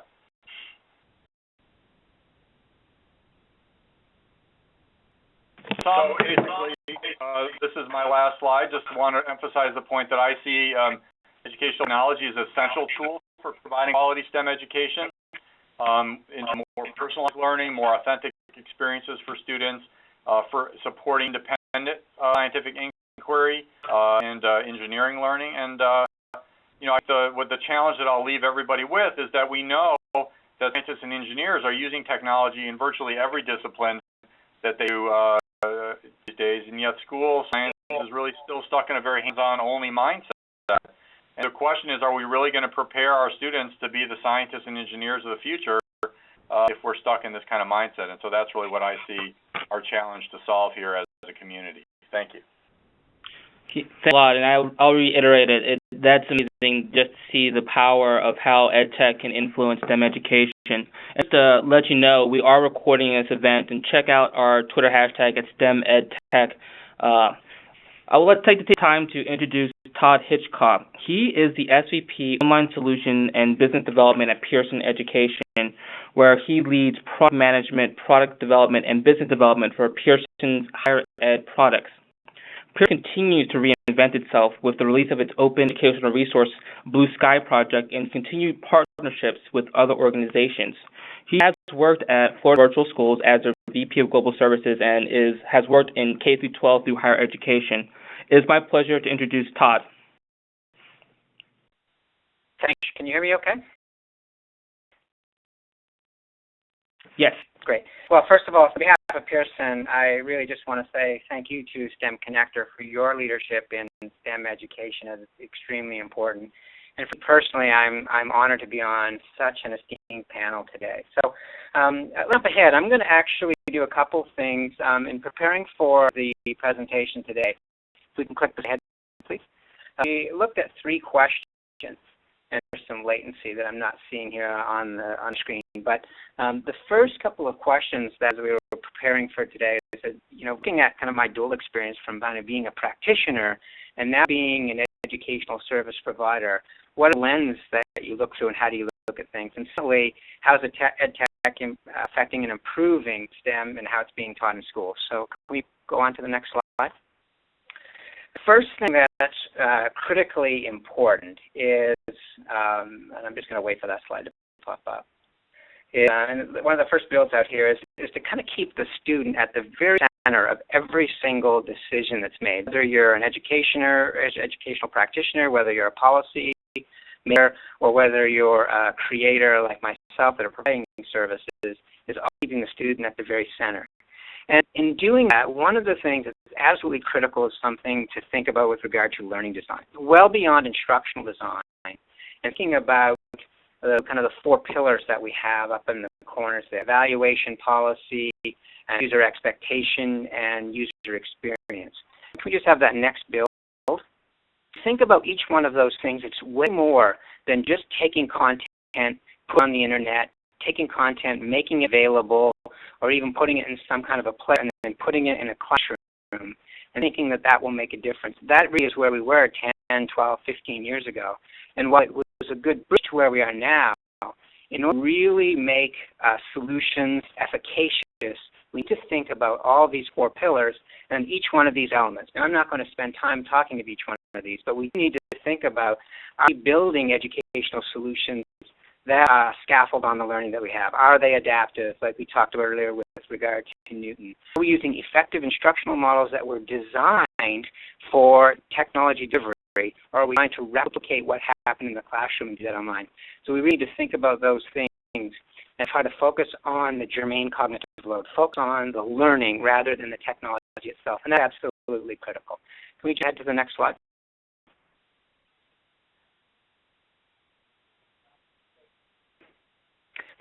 The second thing to think about on this side specifically is once we put the student in the center, it's how are we preparing the teachers?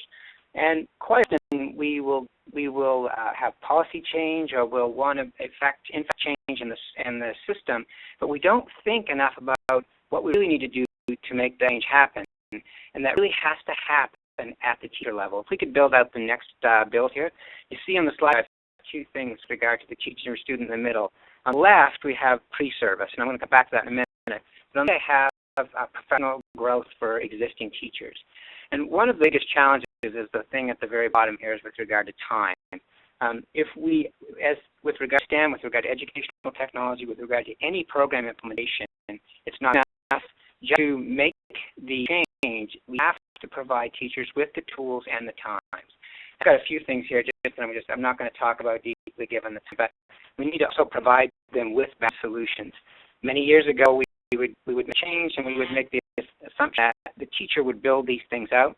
Technology is very different than building out a lesson plan for an on-ground program, so we need to build those out and provide teachers with those.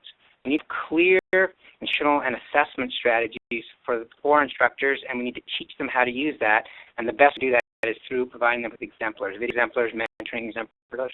Build up the next build, please. Secondly, I think the other thing that we're thinking of, and we're doing a lot of work at in Pearson, are working with faculties of education, colleges of education, and pre-service programs. How do we help that existing next generation of teachers to be prepared for, and if we think specifically of STEM, what are we doing to provide those educators or future educators with the requisite skills they need to be teaching? And it goes well beyond, the existing non-major courses, biology for non-majors, chemistry for non-majors. How do we actually weave into those courses the instructional strategies that we need and even the solutions that they will be using inside of their classroom?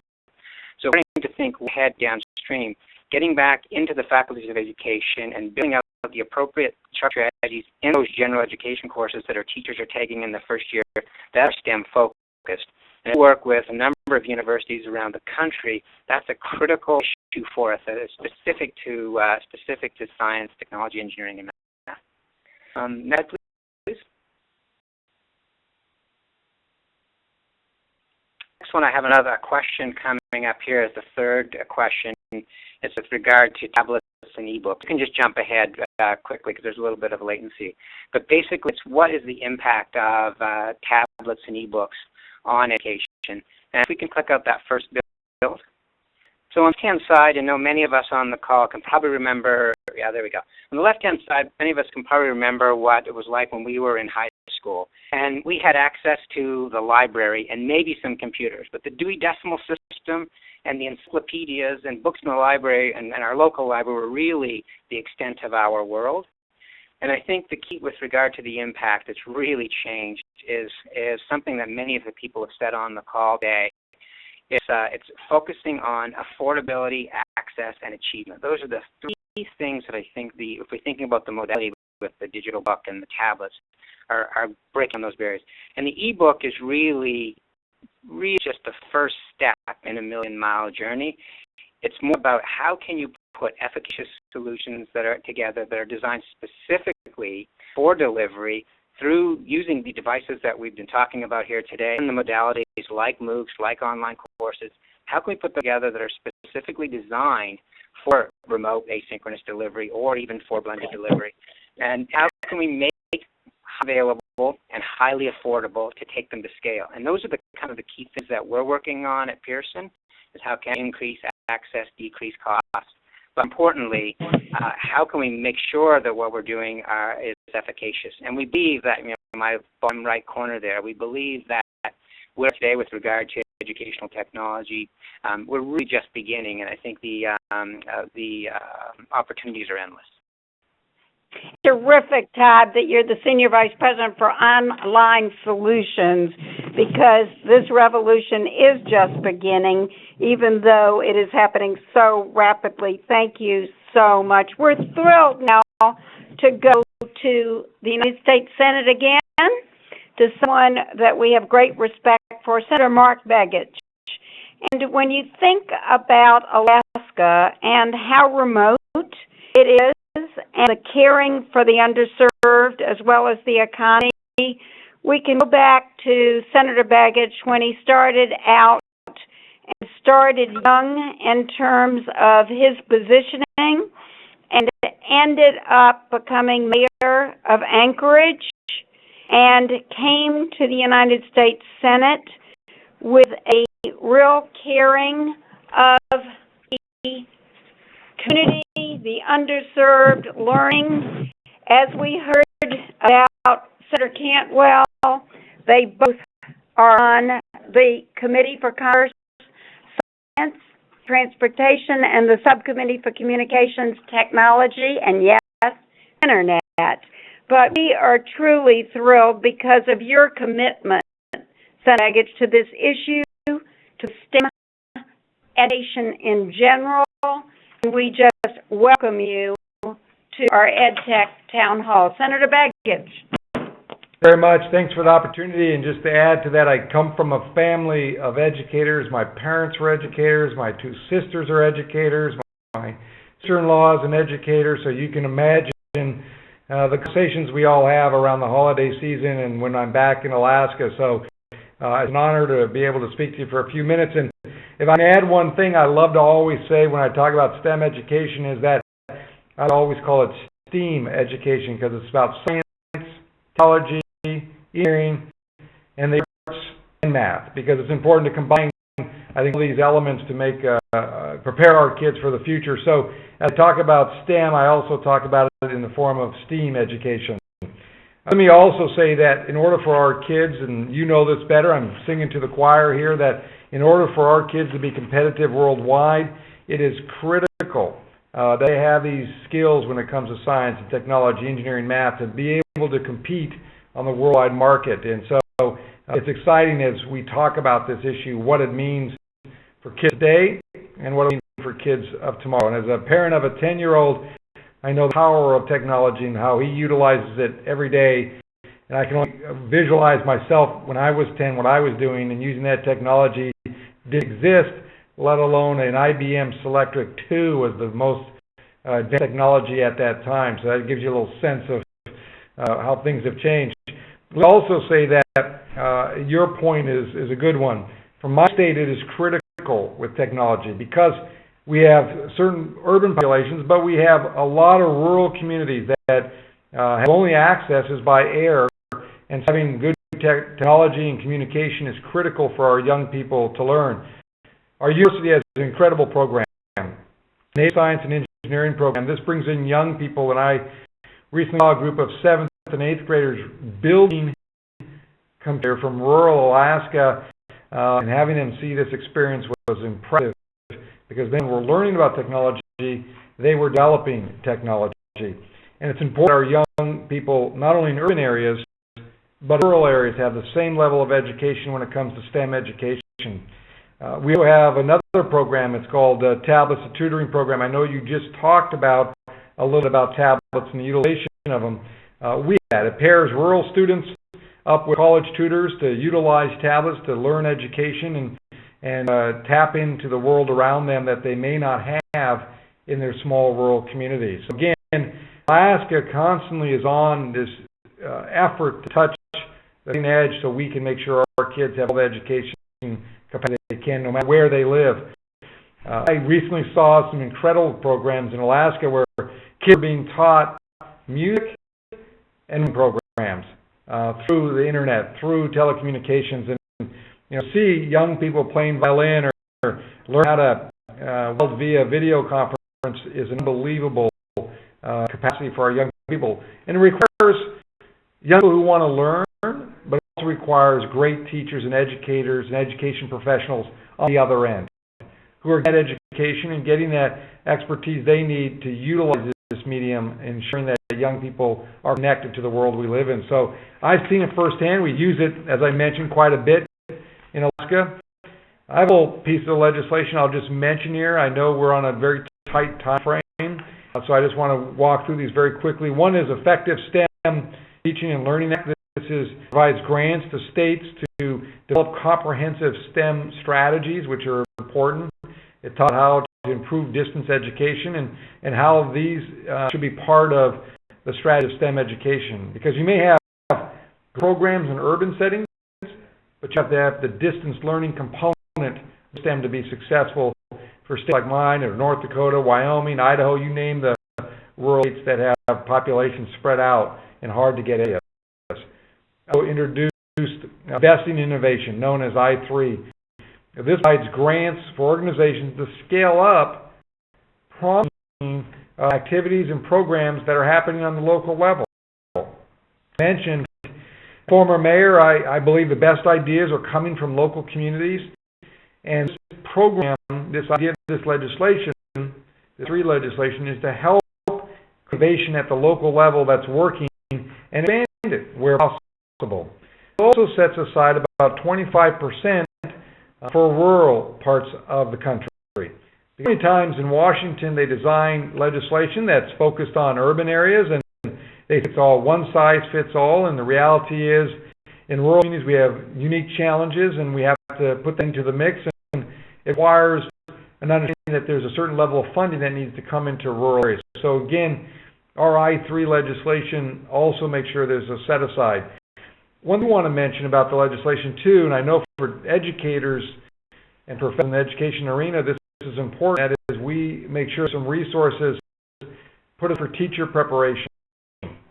How many times I hear from teachers, not only in my household, but around my state and around the country, who say it's great when you ask us to do this great new technology, these new ideas, and have kids learn more. The challenge is making sure our teachers are prepared to teach that level of education or this new technology, and part of it requires there's resources for teacher preparation. So we edit it, I edit it, and we see that in legislation.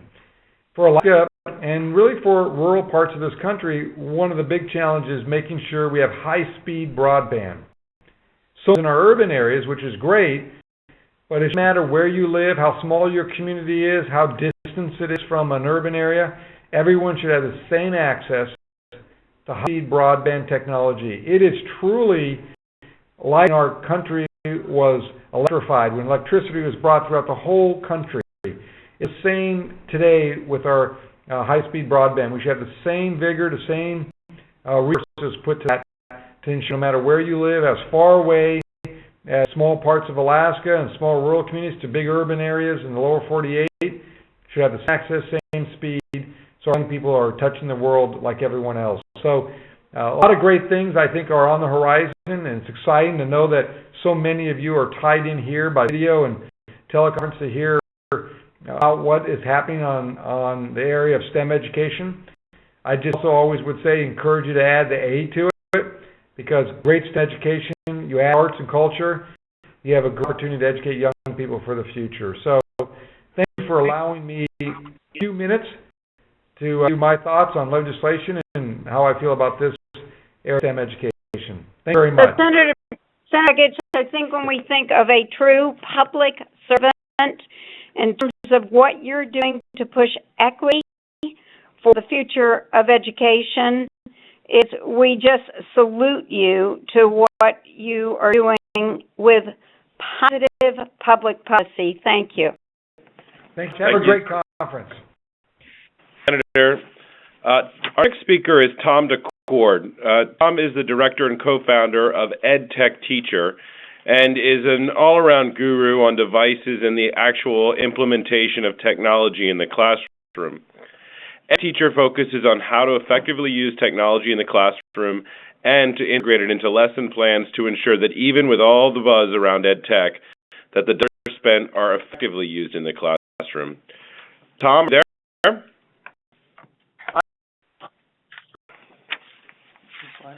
Your slide. Thank you very much.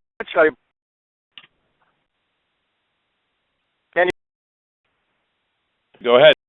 Sir, thanks very much. Well, I appreciate the opportunity. Thank you for organizing this event, and it's a very impressive panel. I'm honored to be part of it.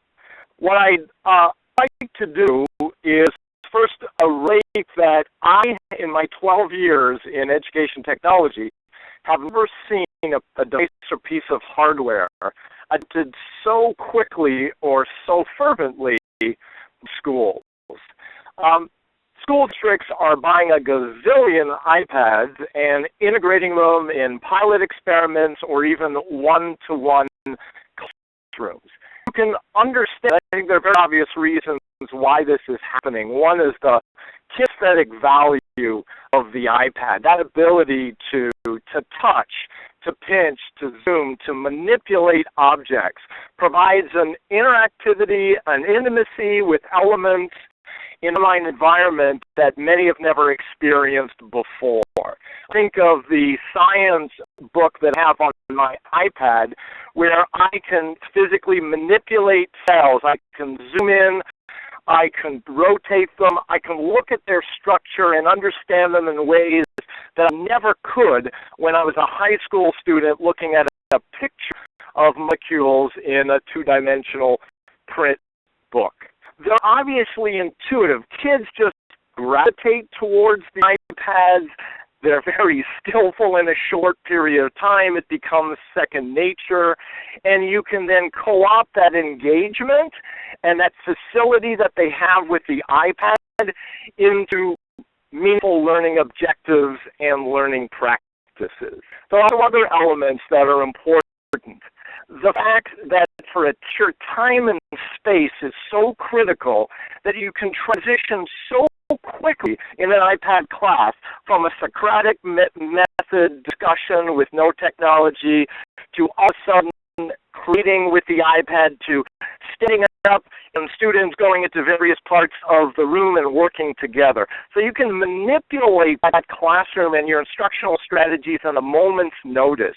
And you don't have a physical barrier that the desktop or laptop represents as well. So the big picture is, in the world of education technology, we're moving towards mobile computing. I mean, that's perfectly understandable and is part of a larger major movement in technology in general. Think of how many students have smartphones, and then in a few short years, hey, they'll all be smart. So iPad is but one device, albeit the most popular device at this point, in part of this larger transition. So if you can move to the next slide, I'll explain a little bit about our conceptual framework and how we try to orient teachers towards using the iPad and thinking about it for creative, student-centric learning environments. In a certain sense, we have to deprogram students. I'm sorry, I should say teachers. The teachers come in usually focused on content-specific apps. The physics teacher looking for the velocity app, the algebra teacher looking for the algebra app, or the humanities teacher looking for, let's say, an Oregon Trail app. Often they're oblivious to the larger creative learning possibilities beyond content apps. I've had some teachers say to me that the iPad is not very helpful or useful because they haven't found apps to teach particular content. Well, we point out as, look, here's what you can do with an iPad. You can have a collaborative discussion about velocity. You build a multimedia book about velocity that has pictures, that has video, that has text, actually has your voice as you narrate the book. You can create a lively presentation on scientific technology using an app. You can also create a PDF annotated guide to teach a particular topic. So if you think beyond specific content apps, you be more open to broader and more numerous possibilities of using the iPad in various creative environments. So what we do is we talk about a spectrum of the iPad from consumption through curation to creativity. So just briefly, with consumption, we can obviously consume text and audio. We have all sorts of ebooks that we can consume. What a lot of teachers don't realize is that any single page on the web can be converted to a PDF, and free tools such as printfree.com that can take that Science Daily article about dinosaurs, convert it directly on the iPad to a PDF. Once it's on a PDF, there are any number of apps that can open it. Apps that'll help you do notes, that'll highlight it, that'll underline it, that enable you to insert a picture, that enable you to add a video, to add your voice. All sorts of possibilities for annotation are available to you that go well beyond the affordances of pen and paper. So one is that you can take an article, that you can take that blog post, you convert it. Now you're open to a whole range of creative possibilities. When we move them into curation, using an app such as Notability, we're not only taking notes and highlighting and underlining, but what we're also doing, we're adding our own voice. So students can add their own voice, their own explanation or understanding of that article. They can even insert web clips that can include video. So they can actually insert a clip to a video of perhaps two objects colliding that shows velocity, or a video of how to solve a particular math problem, or any particular event or incident. That can be portrayed through video. So to have these multimedia possibilities in the curation process, specifically with note-taking, that goes well beyond what's available right now. But really the key is to move them into creativity. And if you move to the next slide, the creativity process is one that's not readily apparent to many teachers and some students with the iPad. For many, they still think of it as a consumption device. Years ago, you could make that argument, yes, it is primarily a consumption device. But apps have grown in complexity and interactiveness in the last 2 years, some at a breathtaking speed. 2 years ago, you could not shoot, edit, add special effects, and create your own movie. So create a video tutorial on how to solve a math problem, or create that velocity video tutorial. You can now do that. You can also create a podcast, audio show, oral explanation of an event, a theorem, a maxim, a principle, whatever it is. With apps such as Apple, you can add your voice to images quite easily. With screencasting apps such as EduCreation, Explain Everything, and others, students have a blank slate in front of them where they can write, they can draw, they can speak, they can insert images, so they can create products of understanding, educational products created by students that shows their understanding and mastery. So if we move to the next slide, we'll see is casting is one very specific one. A very specific, that is the ability to capture anything on your screen and to add any element to it, understanding. So we're a bit over our time, so I'm going to stop right there, but I invite people to look at Show Me and to see some of the math apps and examples through the Show Me app to get a sense of what students and teachers can do. Perfect. Tom, that was excellent. Thank you. And I think that's important to understand how the iPad can be used in the classroom. Well, I have to say, thank you for listening and joining us on this call. I would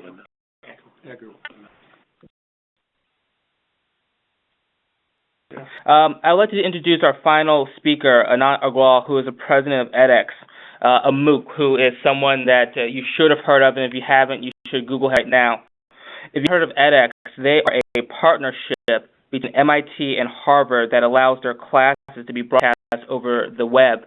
It is part of the democratization of education and a huge disruptor to the education sphere as well as the higher education area. It's my pleasure to introduce Anant and his presentation. Good afternoon, all. Can you hear me? Oh, it's great when technology works.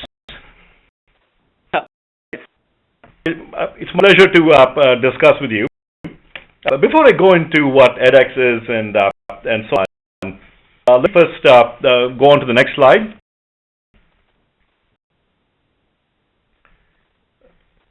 But quick little bit of a history lesson here. So this classroom at one of the better institutions, one of the institutions in the Massachusetts area. And this is what a classroom looked like, 50, 80 years ago. Slide.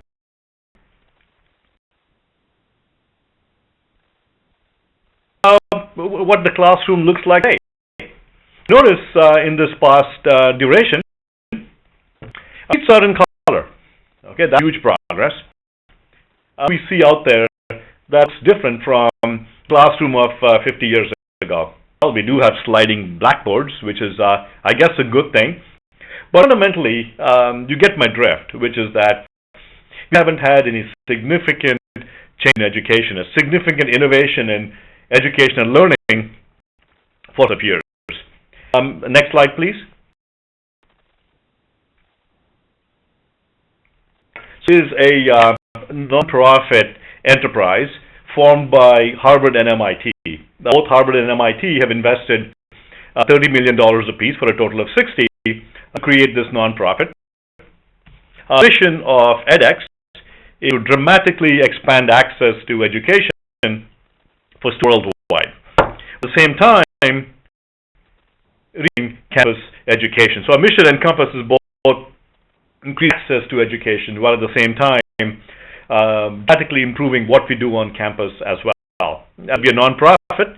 And when people have asked me, what does it mean to be a nonprofit? Usually people understand what profit and nonprofit means, but simply put, profit means that as we make our decisions at edX, put principle before profit. It's pretty much as simple as that. And so examples of what we do in terms of principle. We built an online learning platform. We are a MOOC. It's a MOOC platform. And our platform is open source.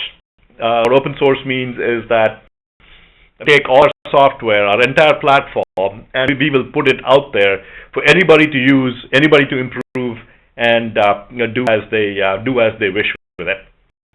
We wanted a portal for online learning as part of our MOOC, edX.org, where courses from a number of universities are offered, and you see the portal on the right-hand side of your screen.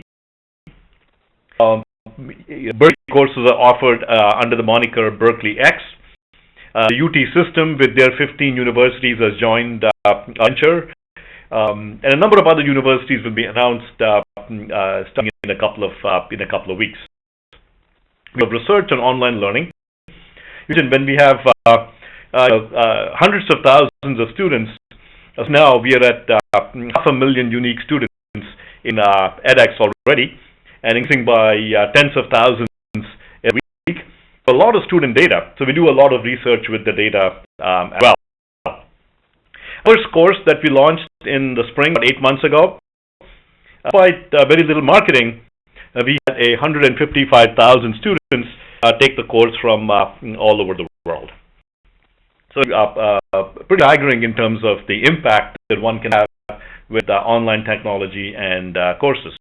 Next, please. Please.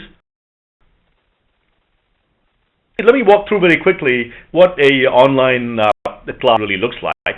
So this is what a student sees as they take a typical edX class. This is a course from Berkeley X. It's a course on artificial intelligence. Here on the student dashboard, the course is organized by week. And during the week, they do a couple of sequences that we call learning sequences. Learning sequences replace the traditional lecture in a classroom. At the middle of your screen, you see the sequence of images, and you all can see my mouse, but the sequence of images here, and those images represent video snippets, 5 to 10 minutes long, interleaved with interactive exercises. So this is active learning, where students watch a few videos, they do interactive exercises. Pause the video, they can rewind if they don't get it, and mute the professor if they want. Just remember our classrooms where we sat down and we lost the professor in 5 minutes of a lecture, and then the rest of the hour was a complete waste. Here you can pause, you can rewind, even speed up the professor, and read the text on the right-hand side of your screen. These learning sequences, all work is online. The students do interactive assessments, they do exercises online, works are online, completely computer graded, and they've been able to grade a large array of types of problem types, which I won't have time to go into, but we can do equations, we can do metabolic checkers, we can do chemical equations, we can do chemistry, and I'll show you a couple of other examples that are really cool. In this meeting, folks talked about the importance of the social component. So right from day one, we've had a discussion forum integrated into our platform, and students have they find a huge benefit in getting onto the forum and asking questions. Amazing enough, the median response time for a student asked a question in our spring class was 11 minutes. 11 minutes was the median response time. So much so that we had about 20 on-campus students taking a blended class. They would actually go and ask their questions in the worldwide forum because they would get such quick responses. The question forum is huge, where students are helping each other, they ask questions, and it's a really big deal.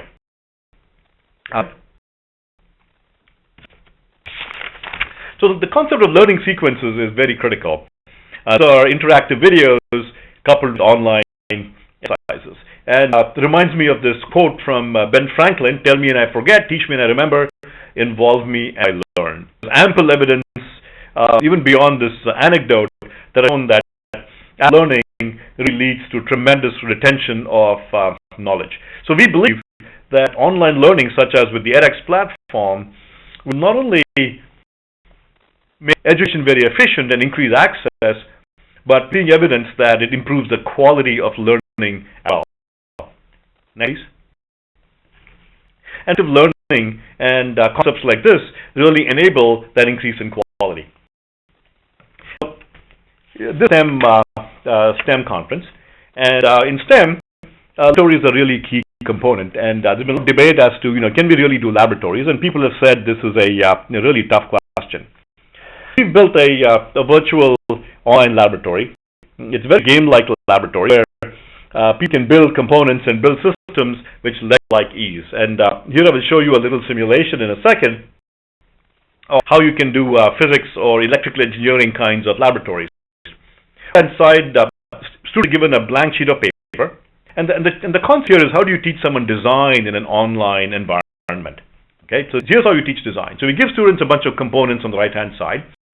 At the top, they have a bunch of analysis tools. If you click on this, the video will run and show you what a student does. So if someone could click on this video, click on it, that should play. Excellent. See a student interacting with it and building a little circuit, and can do what sorts of experiments in this manner.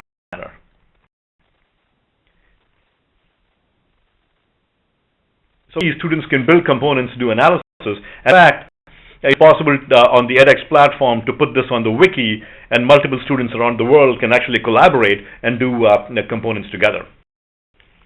So components like this, and an instant feedback. So when they do exercises like this, they get instant feedback. They get a green check mark that tells them whether they got something right or wrong.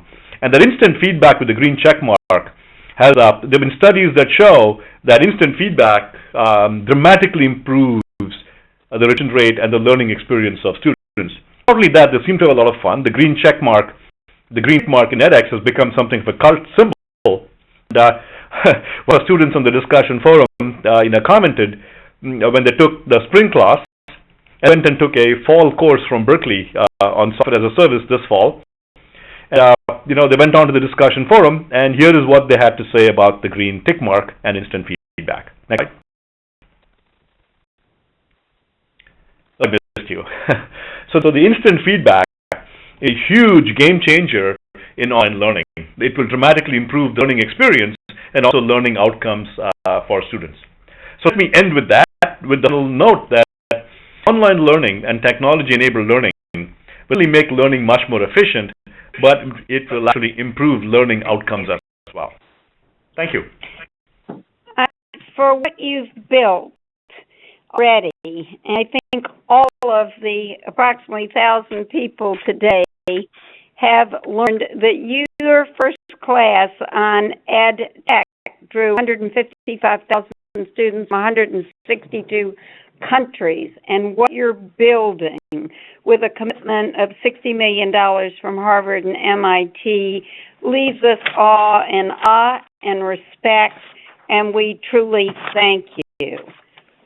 It is the revolution on online learning, or as you said, online laboratories. We'll all think about what we've learned today in terms of best practices, how fast the online learning, digital and distance learning, for not only kids all the way up the system to those in corporations that are learning to apply new techniques. And clearly what we learned from both senators on equality and equity in the underserved, because as Alex Williams has taught me, this subject is disrupting not only education, but it's disrupting economics. So we want to tell you that the slides are now up on our website on STEMconnector, that the audio will be up with the slides we anticipate by Friday. Any questions? Touch with Alexander Williams, and my email address is alexander.williams@stemconnector.org. And just want to say thank you to all of our speakers and the time that you spent putting together your slides and taking the time to speak with us. I think I can say, at least myself, this has been an amazing conference, and all the knowledge that I've been able to gain from the speakers that we've had is outstanding. To just reiterate our commitment here at STEMconnector about education technology and the initiatives that we're starting. So please sign up for EdTech Weekly. Would love to have everyone here read that, because we do that every week into following all the stories and the technology developments. Additionally, we'll be doing more things in 2013. We have a report to the nation coming out that will cover this and then some, and as we develop our taxonomy about EdTech. I think I can, at least from STEMconnector, that we are proud that we had this town hall, and I will give it to Edie just to say. Well, one, thank you. Again, please go up and sign up for not only the EdTech Weekly, but our STEM Daily. We have some 5,000 thought leaders in every constituency. Sign up now. We truly want to hear from you in the EdTech community if you want to be engaged in the report to the nation. And as we put together an EdTech framework of resources as we have with STEMconnector, and also a shout out to all of my colleagues that work so hard, Bob Berger and Ted Wells and Tommy Cornelis and the gang, is we are a learning crew, and that's what town halls are about. Thank you and God bless. Bye.